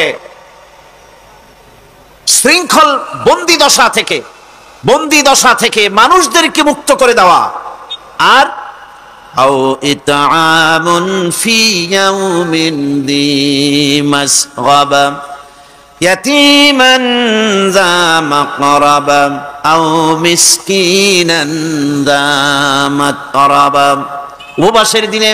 উপবাসের দিনে নিকটবর্তী এতিম দুঃখীকে খেতে দেওয়া, আর ধুলামলিন মিসকিন যারা আছে তাদেরকে খেতে দেওয়া, যাদের পেটে খাবার নাই ক্ষুধার দিনে খুঁজে খুঁজে তাদেরকে খাবার দেওয়া। এই সমস্ত কাজ যারা করবে আল্লাহ রাব্বুল আলামিন তাদের সম্পর্কে বলেছেন উলাইকা আসহাবুল মাইমানা। কিয়ামতের দিন এদের ডান হাতে আল্লাহ রাব্বুল আলামিন আমলনামা দান করবেন। জোরে কোন সুবহানাল্লাহ। আমলনামা বেঈমান যারা তাদের হাতে আসবে, তাদের কোন হাতে আসবে? বাম হাতে। আর আমলনামা ডান হাতে আসবে কাদের? এই সমস্ত লোকদের যারা এতিমকে মিসকিনকে যারা খেতে দিয়েছে, আর খেতে দিয়ে এতিম মিসকিনদেরকে খেতে দিয়ে তারপরে এর দ্বারা তাদেরকে কোনো খোটা দেয় নাই। তাদেরকে কেন খাওয়াস? কোরআনে কারীম বলছে ওয়ায়ুতঈমুনা আত-তাআমা আলা হুব্বিহি মিসকিনান ওয়া ইয়াতীমান ওয়া আসীরা। আল্লাহর সৎ লোকেরা আল্লাহর ভালোবাসায় উদ্বুদ্ধ হয়ে খাবার খাওয়ায় মিসকিনদেরকে, এতিমদেরকে, আল্লাহকে খুশি করার জন্য। সুতরাং না কৃতজ্ঞতা চাই, না এর দ্বারা কোনো বিনিময় চাই। আল্লাহ রাব্বুল আলামিন এতিমের মাল সম্পদ আত্মসাৎ করার ব্যাপারে কঠোরভাবে নিষেধ ঘোষণা করেছেন। এতিমের মাল সম্পদ যেন আত্মসাৎ করো না। কোরআনে কারীমে স্পষ্ট ভাষায় বলা হয়েছে ওয়াতুল ইয়াতামা আমওয়ালাহুম ওয়া লা তাবাদদালুল খাবিসা বিত-তাইয়্যিব। এতিমের মাল ধন সম্পত্তি যথাযথভাবে তাদের হাতে ফিরিয়ে দাও। ওয়ালা তাবাদদালুল খাবিসা বিত-তাইয়্যিব। আর তাদের ভালো মালগুলি তোমার খারাপ মাল দিয়া বদলাইয়া দিও না। ওয়ালা তাকুলু আমওয়ালাহুম ইলা আমওয়ালিকুম ইন্নাহু কানা হুবান কাবীরা। আর তাদের সম্পদ তোমাদের সম্পদের সাথে যেন মিশাইয়া হজম করে ফেলে দিও না। এটা অত্যন্ত মস্ত বড় গুনাহ। এ কাজ তোমরা করবে না। এতিমের ধন সম্পত্তি সাধারণত মামা এবং চাচাদের হাতে থাকে, ঠিক কিনা? কথা বোঝেন কিনা? এতিমের সম্পদ থাকে তাদের কাছে, মামা আর চাচাদের কাছেই বেশিরভাগ থাকে। এতিম তো ছোট্ট মানুষ, বড় হতে সময় লাগে। এই ফাঁকে তার ভালো মালগুলি নিয়ে তার বদলে নিজের পচা মাল রেখে দেয়, অথবা তার ভালো সম্পত্তিটা নিজের সম্পত্তির সাথে মিলাইয়া একাকার করে ফেলে দেয়। আল্লাহ রাব্বুল আলামিন কঠোরভাবে নিষেধ করেছেন, খবরদার এই কাজটি করবে না। যারা এমন কাজ করে, এতিমের মাল যারা নষ্ট করে, এতিমের মাল যারা খায়, তাদের সম্পর্কে আল্লাহ পাক বলছেন ইন্নাল্লাযীনা ইয়াকুলুনা আমওয়ালাল ইয়াতামা যুলমান ইন্নামা ইয়াকুলুনা ফি বুতুনিহিম নারা ওয়া সায়াসলাউনা সাঈরা। অন্যায়ভাবে এতিমের মাল যারা ভক্ষণ করে তারা তো এতিমের মাল খায় না, বরং পেটের মধ্যে তারা আগুন ঢুকায়। পেটের মধ্যে কি ঢুকায়? আর অচিরেই এদেরকে জাহান্নামে নিক্ষেপ করা হবে। কোথায় নিক্ষেপ করা হবে? জাহান্নামে। যারা এতিমের মালকে ভক্ষণ করে, এতিমের মাল নষ্ট করে, এতিমের হক নষ্ট করে, তাদের জায়গা জাহান্নাম। আর এতিমের মাল যারা খায় তারা যেন আগুন খায়। কি খায়? এতিমের ধন সম্পদ হজমকারীদের ব্যাপারে তাদের যে বিরাট হীনমন্যতা কাজ করে, এজন্য আল্লাহ পাক বলতেছেন কাল্লা বাল্লা তুকরিমুনাল ইয়াতীম, না কখনোই নয়। আসল ব্যাপার হচ্ছে তোমরা হীনমন্যতার কারণে এতিমকে সম্মান দাও না, এতিমকে মর্যাদা দাও না। ওয়ালা তাহাদ্দুনা আলা তুআমিল মিসকিন, আর মিসকিনদেরকে তোমরা পরস্পরকে খেতে দেওয়ার জন্য তোমরা উৎসাহিত করো না, নিজেরাও খাও না, অন্যদেরকেও সে পথে উৎসাহিত করো না। এই যে কাজগুলি তোমরা করো এটা মস্ত বড় অপরাধ।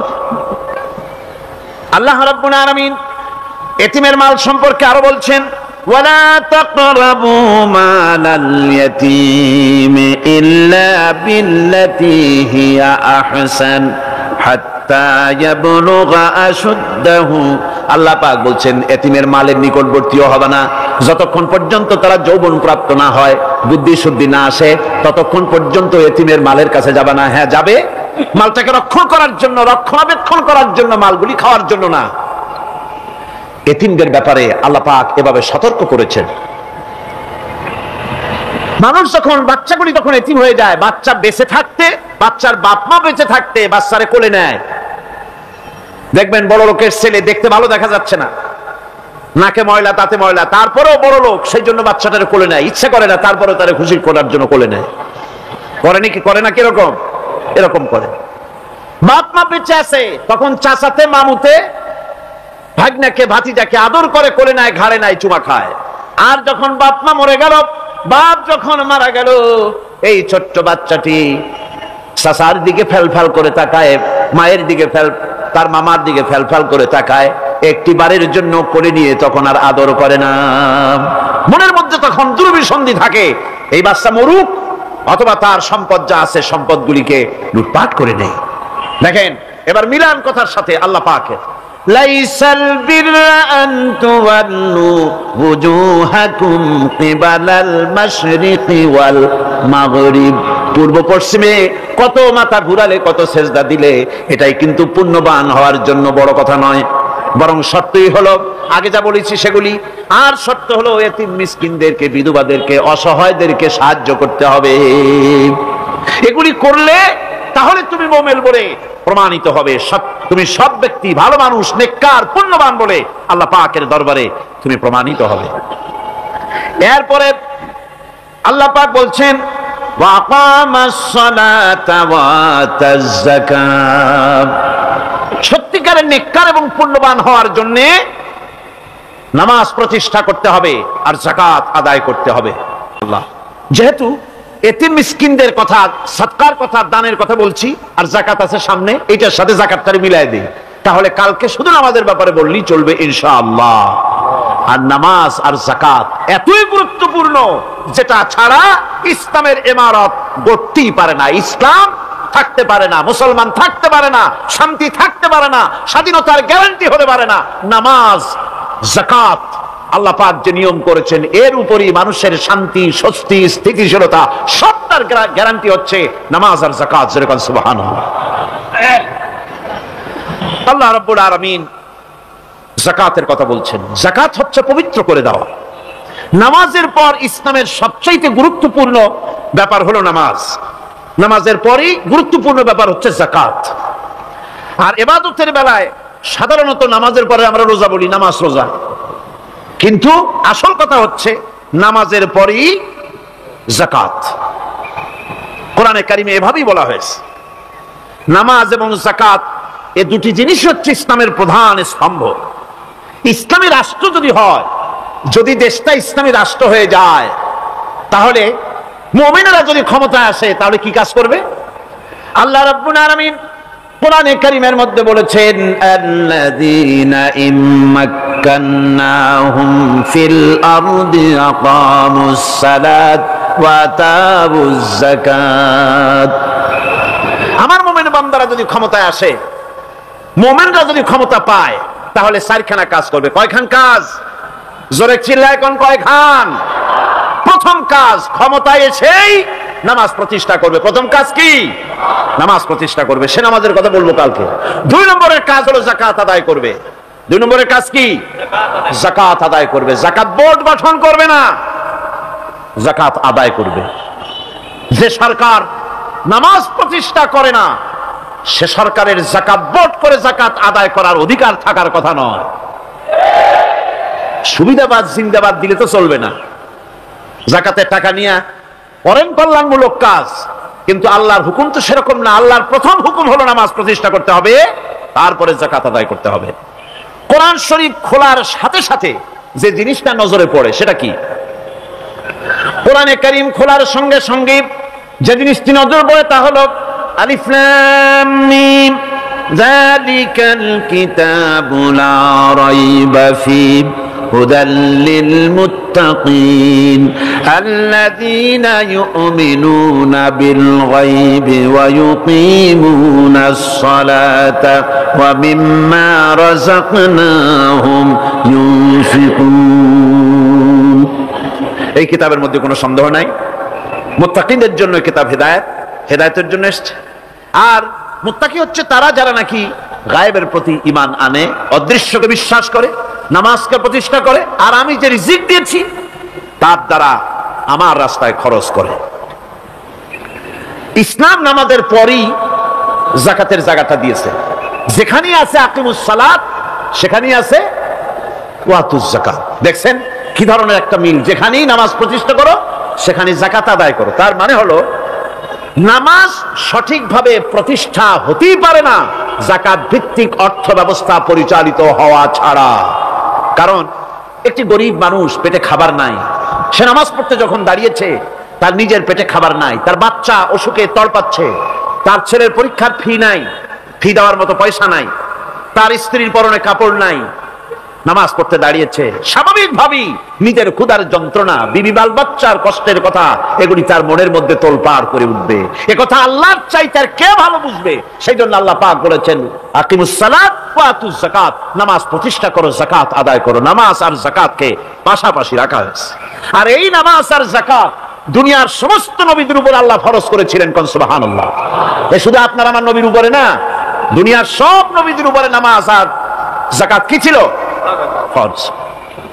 হযরত ইব্রাহিম আলাইহিস সালাম এবং তার বংশের নবীদের কথা উল্লেখ করার পর আল্লাহ রাব্বুল আলামিন বলছেন ওয়াজআলনাহুম আইম্মাতান ইয়াহদুনা বিআমরিনা ওয়া আওহাইনা ইলাইহিম ফি'লাল খায়রাত ওয়া ইকামাস সালাতি ওয়া ইতাইজ যাকাত ওয়া কানু লানা আবিদিন।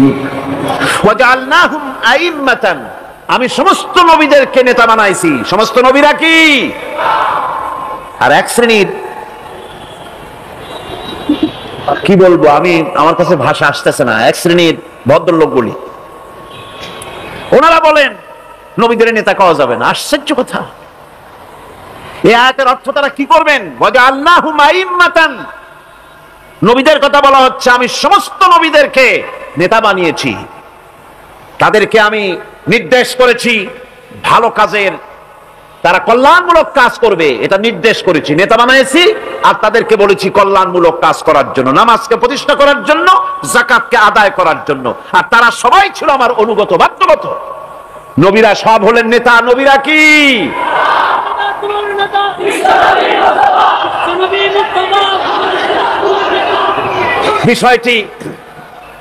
বিষয়টি ওনারা বুঝতে চান না, বিষয়টি ওনারা বুঝতে চান না, তাই নবীকে ওনারা নেতা বলতে চান না। বাংলায় আপত্তি করেন, সাইয়েদেনা বলতে আপত্তি করেন না। সাইয়েদেনা মানেই তো আমাদের নেতা। দরুদ শরীফ পড়লেই তো আল্লাহুম্মা সাল্লি আলা সাইয়েদেনা বলি, মানেই হলো আমাদের নেতা। ইংরেজি বললে অসুবিধা নাই, উর্দুতে বললে অসুবিধা নাই, আরবিতে বললে অসুবিধা নাই, বাংলায় নেতা বললেই অসুবিধা। কেন হইল? তারা জানি স্লোগান দেয় অমুক আমার নেতা, তোমার নেতা অমুক তমুক, সেই জন্য রাসূলুল্লাহ সাল্লাল্লাহু আলাইহি ওয়াসাল্লাম নেতা কওয়া যাবে না। একটা কথা হইল। রাসূল কারীম সাল্লাল্লাহু আলাইহি ওয়াসাল্লাম নবীরাই যদি নেতা না হন, তাহলে নবীরা কি অনুসারী? নাউযুবিল্লাহি মিন যালিক। রাসূলকে বলা হয় ইমামুল মুরসালিন। আমাদের হুজুরকে কি বলা হয়? আমাদের রাসূলকে কি বলা হয়? ইমামুল মুরসালিন। মানে কি? সমস্ত নবীদের নিয়ে উনি নামাজের, সমস্ত নবীর একটা মসজিদে নামাজ পড়তেন, উনি সেখানে ইমামতি করতেন নাকি? না, সমস্ত নবীদের তিনি ইমাম, নেতা। সুবহানাল্লাহ। সুতরাং এটা এক ধরনের মূর্খতা। আল্লাহ পাক বলছেন, আমি সমস্ত নবীদেরকে নেতা হিসাবে পৃথিবীতে প্রেরণ করেছি, তারা হচ্ছেন নেতা। তাদেরকে আমি হেদায়েত দিয়েছি, আমি হুকুম করেছি, ওহীর মাধ্যমে জনকল্যাণমূলক কাজ তোমরা করো, নামাজ প্রতিষ্ঠা করো, কল্যাণমূলক কাজ করো, ফেলাল খায়রাত, কল্যাণমূলক কাজ করো, আর নামাজ প্রতিষ্ঠা করো, যাকাত আদায় করো। আর তারা সবাই ছিল আমার বাধ্যগত। ইসমাঈল আলাইহিস সালাম সম্পর্কে বলা হয়েছে, ওয়া কানা ইয়া'মুরু আহলাহু বিস-সালাতি ওয়াজ-যাকাতি ওয়া কানা 'ইনদা রাব্বিহি মারদিয়া। সে তার স্বজনদেরকে নামাজের হুকুম করত, নামাজের এবং যাকাতের নির্দেশ দিতেন হযরত ইসমাঈল আলাইহিস সালাম। আর তিনি ছিলেন বিশেষ মর্যাদার অধিকারী। মূসা আলাইহিস সালাম এবং তার কওমকে আল্লাহ পাক এই অর্ডার দিয়েছিলেন। মূসা আলাইহিস সালাম বলেছিলেন, আয় আল্লাহ, আমার কওমকে যেন তুমি গজব দিও না, তাদেরকে তুমি শাস্তি দিও না। আল্লাহ পাক হযরত মূসা আলাইহিস সালামের এই প্রার্থনার জবাবে আল্লাহ পাক বললেন, আযাবি উসিবু বিহি মান আশাউ ওয়া রাহমাতি ওয়াসিআত কুল্লা শাই।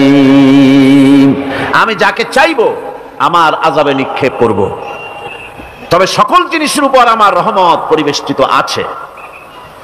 তবে হ্যাঁ, ফাসাআকতুবুহা লিল্লাযীনা ইয়াত্তাকুনা ওয়া ইউতুনাজ যাকাতা ওয়াল্লাযীনা হুম বিআয়াতিনা ইউমিনুন। আমি এই রহমত কেবলমাত্র তাদের জন্য লিখে রাখবো যারা নাকি নামাজ প্রতিষ্ঠা করবে আর যারা যাকাত আদায় করবে, আমি তাদেরকে আমার গজব থেকে বাঁচায়া দেব। যাকাত যারা আদায় করবে আমি তাদেরকে আমার শাস্তি থেকে, গজব থেকে রক্ষা করব। রাসূল করিম সাল্লাল্লাহু আলাইহি ওয়াসাল্লামের পূর্বে শেষ নবী হচ্ছেন হযরত ঈসা আলাইহিস সালাম। তাকে আল্লাহ পাক এই অর্ডারই করেছেন। কোরআনে কারীমে বলা হচ্ছে, وجعلني مباركا أينما كنت وأوصاني بالصلاة والزكاة ما دمت حيا। আমি যেখানেই থাকি না কেন আমাকে অর্ডার করা হয়েছে যতদিন বেঁচে থাকবো আমি ততদিন যেন আমি নামাজ আদায় করি আর যাকাত দেই। ঈসা আলাইহিস সালাম বলছে, আল্লাহ পাক আমার উপরে নির্দেশ করেছেন আমি যেখানেই থাকি আর যতদিন বাঁচি আমাকে নামাজ আর যাকাত এই দুটি জিনিস সম্পর্কে আল্লাহ পাক আমাকে আদেশ করেছেন। এখন যাকাত দিতে হবে, গুরুত্বপূর্ণ ব্যাপার। মানুষেরা অবহেলা এই যাকাত থেকে নিজেকে বঞ্চিত রেখেছে, মাহরুম রেখেছে এত বড় একটি নিয়ামত থেকে। সমাজকে মাহরুম করছে, যাকাত দিচ্ছে না। কোরআনে কারীমের 3টি আয়াতে যাকাতের কথা এভাবে বলা হয়েছে, ইয়া আইয়ুহাল্লাযীনা আমানু আনফিকু মিন তাইয়্যিবাতি মা কাসাবতুম ওয়া মিম্মা আখরাজনা লাকুম মিনাল আরদ। হে ইমানদার লোকেরা, তোমরা যে সব পবিত্র অর্থ সম্পদ উপার্জন করো সেগুলি, এবং আমি জমিন থেকে তোমাদের যে ফসল দান করি, ফসল উৎপাদন করে দেই, তার থেকে তোমরা আল্লাহর পথে খরচ করো। এগুলো 1 নম্বর আয়াত।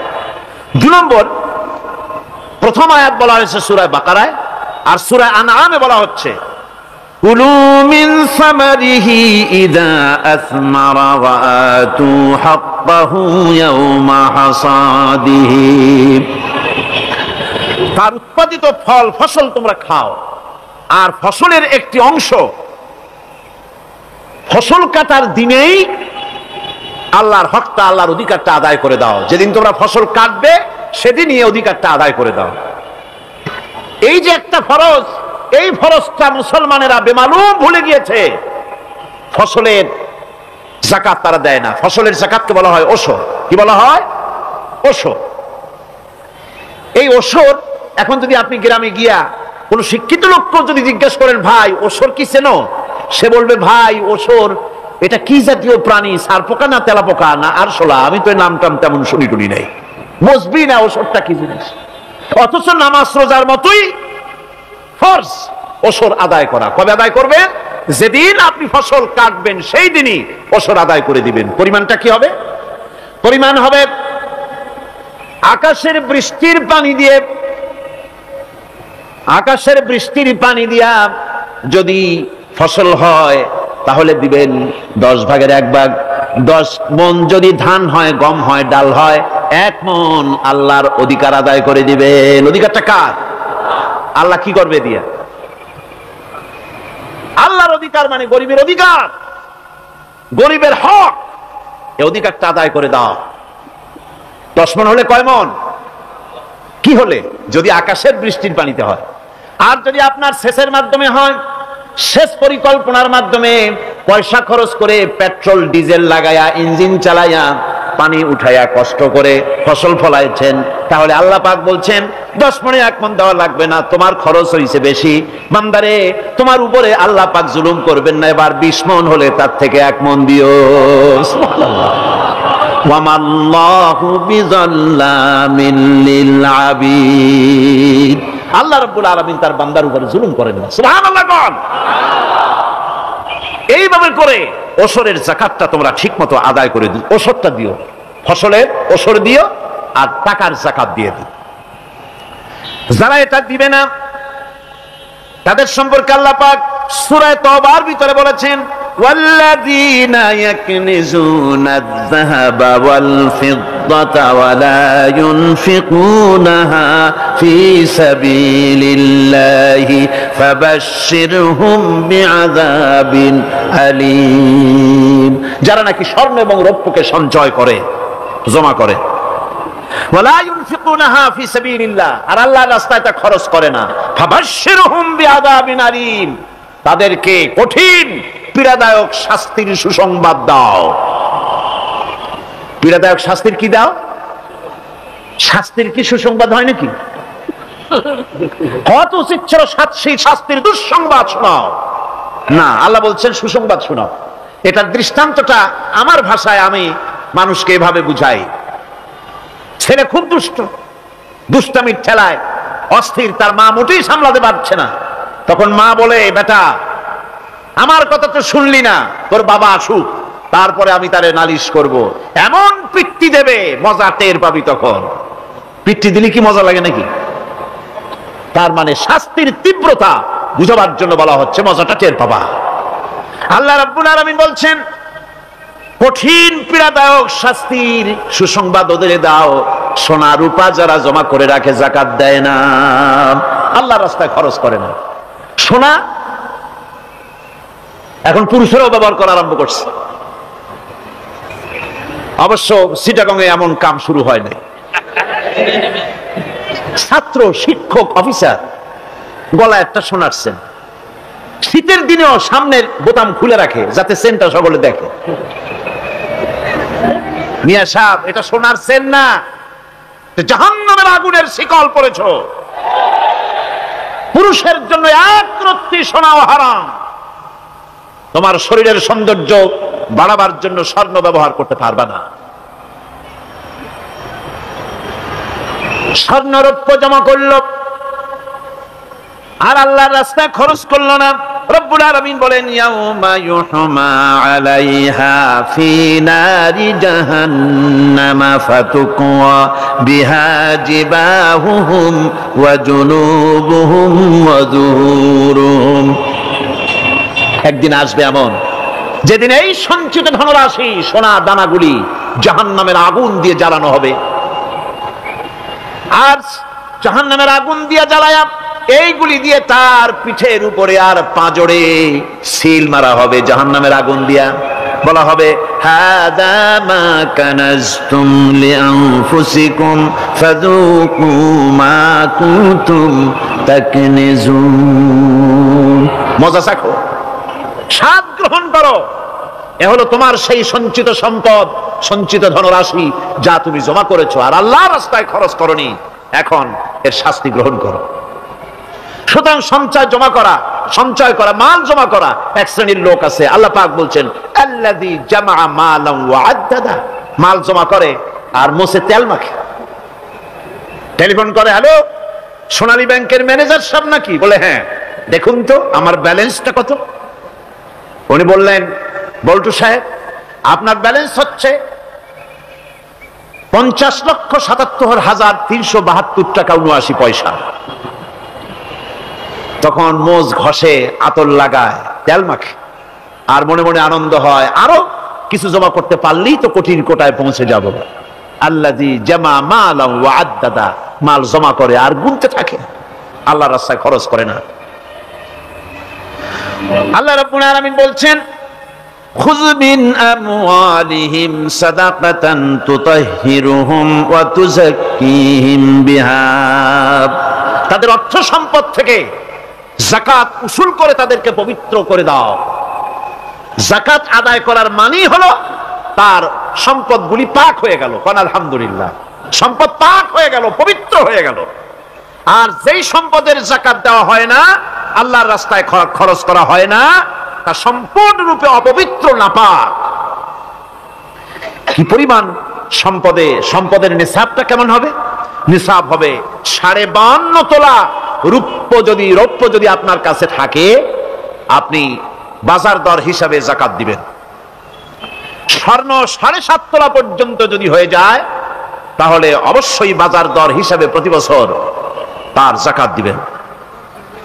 ছাগল যদি 40টা থাকে যাকাত দিবেন, গরু যদি 30টা থাকে তাহলে যাকাত দিবেন। যাকাতের মাসলাটা খুবই কঠিন, যেখানে সেখানে গিয়ে জিজ্ঞেস করে এর জবাব পাওয়া সুকঠিন হয়ে যাবে। এই জন্য মাল পবিত্র করার জন্য, জাহান্নামের কঠিন শাস্তি থেকে বাঁচার জন্য আমি আপনাদেরকে উপদেশ দেব, সাজেশন করব, পরামর্শ দেব একটা বই পড়ার জন্য। বইটা লেখক হচ্ছেন আল্লামা ইউসুফ আল কারজাবী। এই বইটি আপনারা সংগ্রহ করবেন, ইসলামের যাকাত বিধান।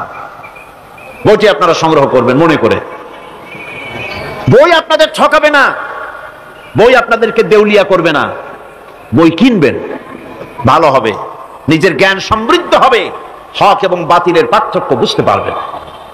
তাই তওবার মধ্যে আল্লাহ পাক যাকাত কোথায় কোথায় দিবেন খাতগুলি আল্লাহ বলে দিচ্ছেন। কোন আলহামদুলিল্লাহ। যেখানে সেখানে যাকাত দেওয়া যাবে না। যাকাতের জন্য খাত হচ্ছে 8টা। যাকাতের জন্য খাত কয়টা? 8টা। 8টি খাতে আপনার যাকাতের টাকা আপনি ব্যবহার করবেন, ব্যয় করবেন। প্রথম দিবেন ফকিরদের। কোন চালানো খুবই কষ্টকর, অভাবগ্রস্ত লোক, এরা হচ্ছে ফকির। আর মিসকিন হচ্ছে যারা নিজেদের প্রয়োজন উপযোগী অর্থ উপার্জন করার সামর্থ্য নাই, আর মানুষের কাছে আত্মমর্যাদার কারণে হাত পাততেও পারে না। এক কথায় এক গরিব ভদ্রলোক। আল্লাহ কোরআন শরীফ বলেছেন যে এদের চেহারা দেখে বুঝো জ্বর পেটে খাবার নাই, অথবা সে অসুবিধায় আছে। চেহারা দেখে বুঝে তাকে সাহায্য করো। সে এমন শরীফ মানুষ আছে না আমাদের সমাজে, লোক এরকম আছে না? আছে কিনা? ঘরের মধ্যে 3 দিনও রান্না হয় নাই, কিন্তু আর দাড়ি টাড়ি সুন্দর করে আশ্রয়া, জামাটা পরিপাটি করে গায়ে দিয়ে বেরোচ্ছে, কারোর কাছে হাত পাতে না, তার সরাপাতে তার ভদ্রতায় বাঁধে। ওনার সরাপাতে বেঁধেছে, উনি চাবেন না কারো কাছে, কিন্তু উনাকে যিনি সৃষ্টি করেছেন সে আল্লাহ রাব্বুল আলামিন শোনায় দিচ্ছেন, বান্দারা আমার ওই গরিব ভদ্রলোককে খাবার দাও। ওরা হচ্ছে মিসকিন। এরপরে আমিলিন, 3 নম্বরে আমিলিন, অর্থাৎ যারা যাকাত সরকারিভাবে যাকাত যারা আদায় করে, সেই আদায়কারীদেরকে এই যাকাতের টাকা দিয়ে তাদের সম্মানী দিতে বলা হয়েছে। ইসলামী গভর্নমেন্ট আসলে যাকাত তো আর আপনার খুশি মতো থাকবে না, যাকাত দিতে আপনি বাধ্য হবেন। যাকাত দিতে আপনি বাধ্য হবেন। যাকাত আদায় করবে গভর্নমেন্ট। কে আদায় করবে? গভর্নমেন্ট আদায় করবে, আর গভর্নমেন্ট ডিস্ট্রিবিউট করবে। ওয়াল মুআল্লাফাতিল কুলুব, মনতুষ্টির জন্য, যাদের মন জয় করতে হবে, এই ধরনের লোকদেরকে। ওয়ার রিকাব, আর গলদেশের মুক্তিদানের জন্য। ওয়াল গারিমিন, আর ঋণগ্রস্ত ব্যক্তি। তাও আবার এমন পর্যায়ের যে ঋণ পরিশোধ করতে গেলে যদি তার এমন অবস্থা হয় যে তার কাছে যাকাত দেওয়ার মতো টাকা থাকে না, এরকমের অবস্থা যদি হয়, তাহলে যাকাতের টাকা দিয়ে তার ঋণ পরিশোধ করে দেওয়া যেতে পারে। ফি সাবিলিল্লাহ, এরপরে হচ্ছে জিহাদের রাস্তা। জিহাদের রাস্তা মানে জিহাদ যখন শুরু হবে সেই জিহাদের ময়দানে আপনি বন্দুক রাইফেল কিনে দেওয়ার সাহায্য করবেন সেটা নয়, কিন্তু শুধু এটাকে বোঝানো হয় নাই। ফি সাবিলিল্লাহ বলতে বোঝানো হয়েছে আল্লাহর রাস্তায় সংগ্রামরত সব ব্যাপারে আপনি সাহায্য করবেন, ইসলামী আন্দোলনের জন্য করবেন। যারা ইসলামের জন্য বইপত্র লেখে তাদের জন্য করবেন, যদি পয়সায় কুলাতে না পারে সেখানে সাহায্য করবেন। ইসলামী আন্দোলনকে বিজয় করার জন্য সাহায্য করবেন। এক কথায় আল্লাহর রাস্তা বলতে যা বুঝায় এগুলিকে দিবেন। ইবনে সাবিল, এরপরে পথিক মুসাফির। পথিক মুসাফির সে যদি বাড়িতে ধনী থাকে, ঢাকায় ধনী কিন্তু চট্টগ্রামে এসে সর্বহারা হয়ে গেছে, টাকা পয়সা সব লুটপাট হয়ে গেছে, এখন বাড়ি ফেরার উপায় নাই, যাকাতের টাকা দিয়ে তাকে সাহায্য করা যেতে পারে। এই 8টি খাতে এভাবে যাকাত দেওয়ার জন্য আল্লাহ খাত সৃষ্টি করেছেন। কয়টা খাত হলো? 8টা খাত। ইসলাম যাকাত ভিত্তিক অর্থ ব্যবস্থা কায়েম করে, আর অনৈসলামিক সরকার সুদ ভিত্তিক অর্থ ব্যবস্থা কায়েম করে। যাকাত আর সুদের মধ্যে পার্থক্য কি? যাকাত হচ্ছে, এক কথায় বুঝাই, ব্যাখ্যা দেব না, এক কথায় বুঝাবো। যাকাত হচ্ছে ধনীদের কাছ থেকে নেও, গরিবদেরকে দাও। আবার শুনুন, যাকাত হচ্ছে ধনীদের কাছ থেকে নাও, গরিবদেরকে দাও। আর সুদ হচ্ছে গরিবদের কাছ থেকে নাও, ধনীদেরকে দাও। টাকায় টাকা টানে, একজনে শুনছিল টাকায় টাকা টানে, সে মনে করলো কেমনে টাকায় টাকা টানে। তারপরে সে এক ব্যাংকের সামনে গিয়ে অনেক টাকার মধ্যে নিজের একটা টাকা ছুড়ে মেরেছে। ঘন্টা 2 দাঁড়ায় আছে, দেখে যে তার টাকা আসে না। তখন ব্যাংকের দারোয়ান এসে পিছন থেকে গলাটা ঠেসে ধরছে, বেটা তুমি চোর নাকি, না হাইজাকার, না মাস্তান, না সাদাবাজ? কয় যে না, আমি এর কোনোটাই না। তাহলে এই পজিশন নিয়ে দেখতেছো কি? কয় যে আমি শুনছিলাম টাকায় টাকা টানে, সেজন্য আমার পকেটে একটা টাকা ছিল, ওই যে কেশিয়ার টাকাগুলি গুনতেছে ওইখানে মারলাম, দেখিনি টাকা, আমার টাকায় কিছু টাকা টানিয়ে আনে। এতক্ষণ দাঁড়ানো, আমার টাকা তো টানলোই না, আমার যে একটা টাকা তাও আসে না। দারোয়ান বলছে, বেটা তুমি ঠিকই শুনেছো, টাকায় টাকা ঠিকই টানে, ওই অনেকগুলা টাকা তোমার একটা টাকারে এমন ভাবে টানিয়া ধরছে, বাইরে আবার উপায় নাই। সুদভিত্তিক অর্থ ব্যবস্থায় গরিবরা এভাবে শোষিত হয়। শোষিত হয় কারা? গরিবরা। সিনেমা কারা বানায়? ধনীরা। শোষিত হয় কারা? গরিবরা। লক্ষ্য করেন, তাকান, আল্লাহর কথা কত বাস্তব। ধনীরা সিনেমা বানায়, শোষিত হচ্ছে গরিবেরা। রিক্সা চালায়, ঠেলা গাড়ি চালায়, মাথার ঘাম পায়ে ফেলেছে, পরিশ্রান্ত হয়েছে, বিকাল বেলায় সেই টাকা নিয়ে যাচ্ছে বাজার করতে। সিনেমা হলের সামনে যায় দেখে সর্বনাশ, যুবক একটা যুবতীর জড়ায় ধরছে 2 হাত দিয়া, নিচে লেখা কি যে প্রেম আর কত যে জ্বালা। বেচারা গরিব মানুষ মাথা গরম হয়ে গেছে এটা দেখিয়া, যে বাইরে যদি এত জ্বালা, ভিতরে না জানি কত মজা। যে টাকা দিয়ে চাউল কিনতো, সেই টাকা দিয়া টিকিট কিনে সিনেমায় ঢুকলো। এর মাথা ঘামানো পয়সাগুলি পাইলো কে? বড় লোকই পেল। বড় লোকেরা ব্যাংকে টাকা রাখে, গরিব মানুষেরা ব্যাংক থেকে টাকা লোন নেয়। কৃষি লোন নিল, গরু কিনলো, বীজ কিনলো, সার কিনলো। আকাশ থেকে বৃষ্টি হলো না, অনাবৃষ্টি, অতিবৃষ্টি, খরার কারণে ফসল হলো না। ব্যাংক কি তার লোন মাফ করবে? তার সুদ মাফ করবে? শেষ পর্যন্ত গরুটা বেচা, মায়ের হাতের, বউ হাতের শেষ চুরি গাছা বিক্রি করে লোন পরিশোধ করলো। বড় লোকের টাকা ওখানে ছিল, ওই টাকায় আরো টাকা গিয়ে জমলো, আর গরিব ফতুর হয়ে গেল। এই জন্য আল্লাহ পাক বলেছেন সুদ হচ্ছে ওয়াহাল্লাল্লাহুল বায়আ ওয়া হাররামার রিবা। আল্লাহ পাক ব্যবসাকে করেছে হালাল, সুদকে করেছেন হারাম। এই সুদের মধ্যে 70টি গুনাহ, তার ছোট্ট গুনাহ হলো নিজের মায়ের সাথে জিনা করা। জোরে কোন নাউজুবিল্লাহ।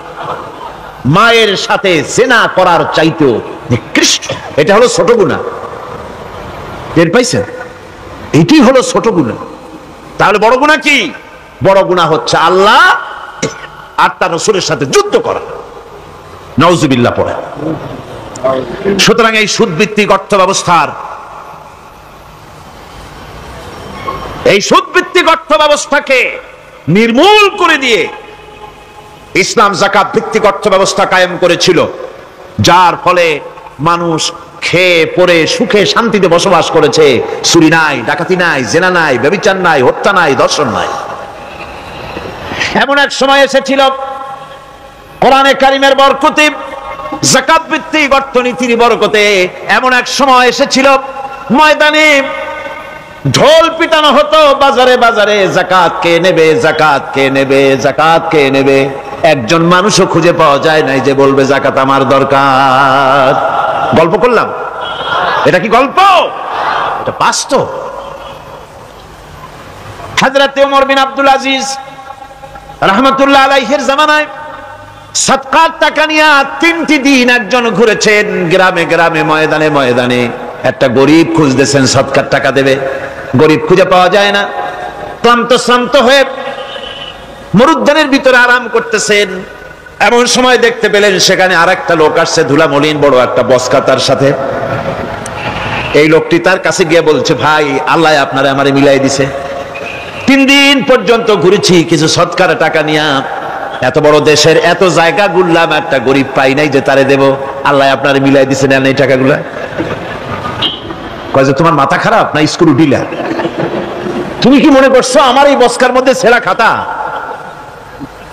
তোমার টুপলায় যে টাকা আছে আমার বস্তায় তার থেকে অনেক বেশি টাকা আছে। তুমি ঘুরতেছো 3 দিন, আমি ঘুরতেছি সপ্তাহকাল, একটা ভিক্ষুক পাই নাই। এটা কিসের বরকতে? ইসলামী অর্থনীতির বরকতে। যখন কিসের বরকতে? কপাল পোড়া জাতি, কপাল পোড়া জাতি। সেই বরকতপূর্ণ সমাজ ব্যবস্থার দিকে না গিয়ে কোন নেতা কোন নেত্রী কি কইল সেদিকে দৌড়ায়, সেদিকেই দৌড়ায় পাগলের মতো। হেমিলেনের বংশীবাদক বাঁশি বাজায় চললো, আর ইঁদুর বাদর সব পিছনে ছুটলো। এর কোন মানে হয় না। বন্ধুগণ, আল্লাহ রাব্বুল আলামিন এই যাকাত ব্যবস্থার মাধ্যমে বিরাট পরিবর্তন এনে দিয়েছিলেন। এটি আল্লাহ পাকের একটি বিশাল নিয়ামত। এই নিয়ামত আল্লাহ পাক ইসলামী রাষ্ট্রকে দান করেছেন। আর যাকাতই বরকত। হালালে বরকত হয়, হারামে তো আর বরকত হয় না। কথা ঠিক কিনা কর? এখন আল্লাহর রাহে যে আপনি খরচ করবেন, সেই খরচ করার জন্য আল্লাহ রাব্বুল আলামিন কয়েকটা মূলনীতি দিয়েছেন। কিভাবে কি মন মানসিকতা নিয়ে খরচ করবেন। খরচ করলেই কিন্তু সব হবে না। আতর মাখবেন, যদি চিন্তা করেন যে আতর মাখলাম, মাহফিলে যাব, মসজিদে যাব, লোকেরা টের পাবে যে বেটা আতর একখান মাখছে, খামো খাই আপনার আমও গেল, সালাও গেল, কোনো সব হইল না। আর যদি আতর মাখেন এই নিয়ত করে আতর মেখেছি, রাসূল পাক সাল্লাল্লাহু আলাইহি ওয়াসাল্লামের একটা সুন্নাত আমল করলাম, আল্লাহ রাব্বুল আলামিন অসংখ্য নেকি আমলনামায় লিখে দিবেন। নিয়তের উপরে দারমাদার করছে সবকিছু। এখন আপনি যে খরচ করবেন, সেই খরচটা কিভাবে করবেন, কি মন মানসিকতায় করলে পরে আল্লাহ খুশি হবেন, সেই কথাটি আল্লাহ পাক কোরআনে কারীমের মধ্যে বলছেন। আমি আপনাদের সামনে সেগুলি বলছি। দানটা হতে হবে কেবলমাত্র আল্লাহরে খুশি করার জন্য। মনে রাখেন, এটা হলো এক নম্বর। কি দানটা হতে হবে কারে খুশি? জোরে কোন?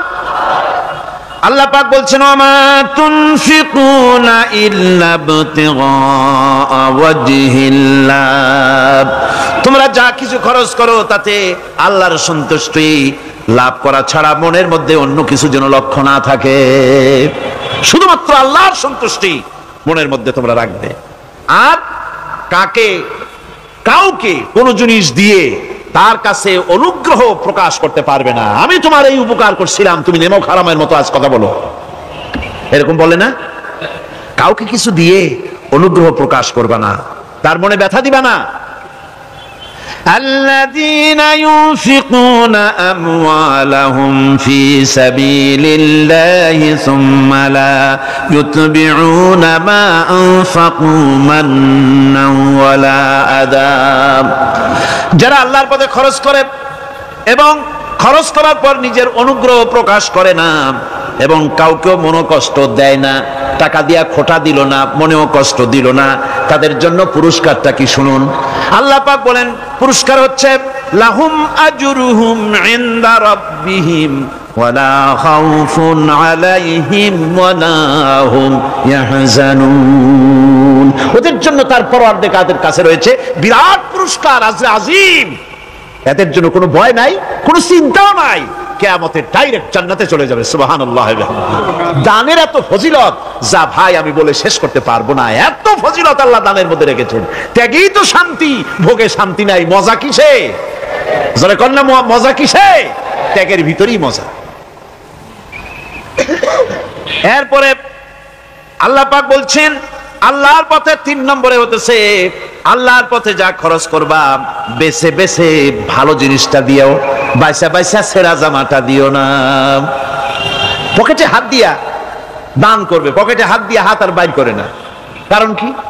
খুঁজে দেখে যে 10 পাই না, 4 না, কম পয়সাটা দেবে, 12টা দেবে না।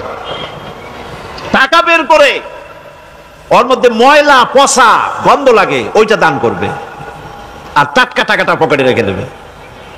এই স্বভাব আমাদের আছে কিনা? কর আছে কিনা? আরে বাবা, টাকা কি আপনি পকেটে রাখতে পারবেন? ওটা দেওয়া লাগবে না? এরে দেন তারে দেন, কাউকে তো দেবেনি।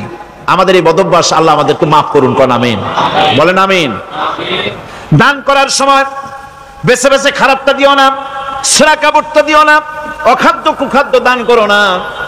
বিয়ার মজলিস, বিবাহে অনেক লোক দাওয়াত দিয়েছে, বেশি করে রান্না করছে, কমজোরি হয়ে যায়, বড় মিয়ার ইজ্জত নষ্ট হয়ে যাবে। মেহমান কম আসলো, এখন এই খাবারগুলি না পারিয়া তারপরে গরিবদের দেয়। এক সাইডে যেতে হবে। না পেরে যখন খাবার কেউ নাই তখন গরিবদের দেয়। গরিবদের উদ্দেশ্য করে কিন্তু বানানো হয় নাই। এটা হলো একজনের রুটি খাচ্ছিল, এক কৃপণ বখিল রুটি খেতে বসেছে। সিল একটা আসে আর রুটিতে সু মারল, সু মেরে রুটিটা নিয়ে গেছে। বেচারা পিছনে পিছনে দৌড় আরম্ভ করছে, গালি দিতে দিতে। মরার সিল, আর তুই জায়গা পাইলি না। চিলের পিছনে দৌড়াতে দৌড়াতে নদীর পারে চলে আসছে। সিলও দেখে যে আল্লাহ, এমন এক বেকায়দার লোকের রুটি নিলাম, কোনো গাছেও বসতে পারি না তার ঢিলার জ্বালায়। শেষ পর্যন্ত পাশে ছিল নদী, নদীর উপর দিয়া চিল উড়ে ওপার যাওয়া আরম্ভ করছে। বকিল বেচারা দাঁড়াই থাকে, দিলাম ফি সাবিলিল্লাহ, আল্লাহর রাস্তায় দিলাম। এর তো কোনো মানে নাই। নিজে খেতে না পারে বাসি অখাদ্য কুখাদ্য এগুলি দিতে আল্লাহ পাক নিষেধ করেছেন। দিবা বাইসে বাইসে ভালো জিনিসটা, যেটা তোমার কাছে প্রিয়, ওইটা দিও। তুমি যদি খারাপটা দাও তাহলে আল্লাহ তোমার দেবেন ওই মানের। কিয়ামত আছে না? কিয়ামত ওই মানের পাবা। আল্লাহ পাক বলছেন, তোমরা যে উপার্জন করেছো, সেই উপার্জনে তোমাদের জন্য যা উপার্জন করেছো তাই, আর মাটির ভিতর থেকে আমি যা তোমাদের জন্য দিয়েছি তার থেকে ভালো জিনিস, ভালো ভালো জিনিস আমার রাস্তায় খরচ করো। এটা কার অর্ডার? আল্লাহর অর্ডার। আর খরচ করার জন্য ওয়ালা তায়াম্মামুল খাবিসা মিনহু তুনফিকুন, খরচ করার জন্য বাইসা বাইসা খারাপগুলি জিনিসগুলি খুঁজে বেড়াইও না, ভালো জিনিসগুলি আমার রাস্তায় খরচ করো। আর যতদূর সম্ভব গোপনে দিও, যতদূর সম্ভব দান গোপনে করি। মানুষকে শুনায়ও না অমুক জায়গায় দিলাম, বা মানুষকে দেখায় দেখায় দিও না।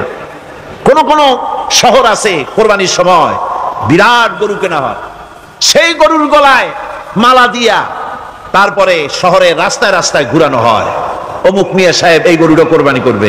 এরকম চিটাগংয়ে হয় না, অন্য অন্য জেলায় হয়। জি, এখানেই বেশি হয়। তাই? আশ্চর্য কথা। তাহলে তো উচিত, এরকম যদি উদ্দেশ্য হয় তাহলে বড় মিয়া গরুর সাথে একসাথে হাঁটা উচিত। লোকেরা বুঝুক কোন বড় মিয়া আর কোন বড় গরু।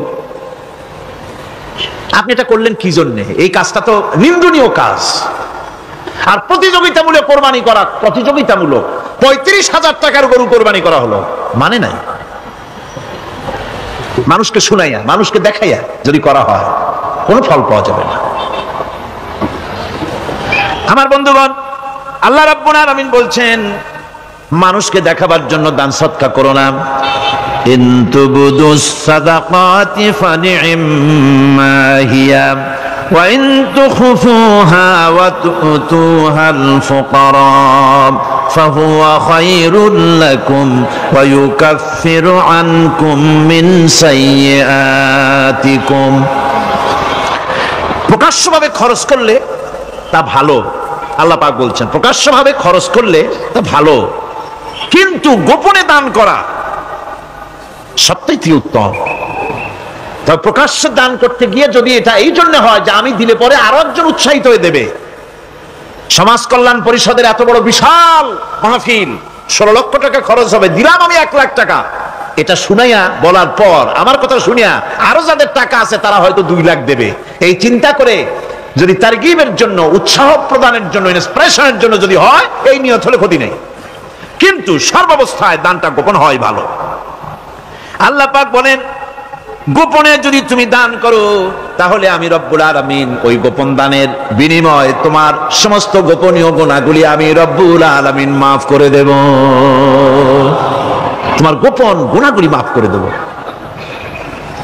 5 নম্বরে হচ্ছে নির্বোধ আর অজ্ঞ লোকদেরকে প্রয়োজনের অতিরিক্ত টাকা দিবা না। দেখেন ইসলামের কি সুন্দর বিধান। বোকা, নির্বোধ, অজ্ঞ আছে না সমাজে? তুমি মহব্বতে, আল্লাহর মহব্বতে ওর লাগে 500 টাকা দিয়ে দিলা 5000 টাকা, এ তো সর্বনাশ করে ফেলাবে, সে তো খারাপ জায়গায় তো ব্যয় করবে। এই জন্য অজ্ঞ লোকদেরকে, নির্বোধ লোকদেরকে প্রয়োজনের অতিরিক্ত দিতে আল্লাহ নিষেধ করেছেন। তবে আল্লাহর ইচ্ছা হচ্ছে এই যে যত বড় পাপী হোক আর যত বড় খোদাদ্রোহী হোক না কেন, প্রত্যেকের খাওয়া, পড়া, শিক্ষা, চিকিৎসা, বাসস্থানের গ্যারান্টি দিতে হবে। সুবহানাল্লাহ। কোন এর নাম তো আল্লাহ, এর নাম কি? আল্লাহ পাক, যার ভেতরে কোনো কার্পণ্যতা নাই। আল্লাহরে মানলেও আল্লাহ খাইতে দেন, না মানলেও দেন, সকলকেই দেন সমভাবে। 6 নম্বরে হচ্ছে কারো প্রয়োজন পূরণের জন্য যদি ধার দেওয়া হয়, যদি কাউকে ধার দেন তা আদায় করার জন্য বারবার তাকে টাকা দেওয়া যাবে না। একথা শুনে যারা ঋণগ্রস্ত আছেন তারা আবার এই সুবিধাটা নিয়েন না। সামর্থ্য থাকতে যদি যার কাছ থেকে ধার এনেছেন তাকে যদি কষ্ট দেন, অবশ্যই আল্লাহর কাছে আসামি হতে হবে কিয়ামতের দিন, কোনো সন্দেহ নাই। আর যে ব্যক্তি ধার দিয়েছেন তিনি যদি বুঝতে পারেন যে এই লোকটি আসলেই নিয়ত ভালো কিন্তু দিতে পারতেছে না, তাহলে এমন লোককে বারবার টাকাটা দিতে আল্লাহ নিষেধ করেছেন। তাকে শরম দিও না, তাকে সময় দাও।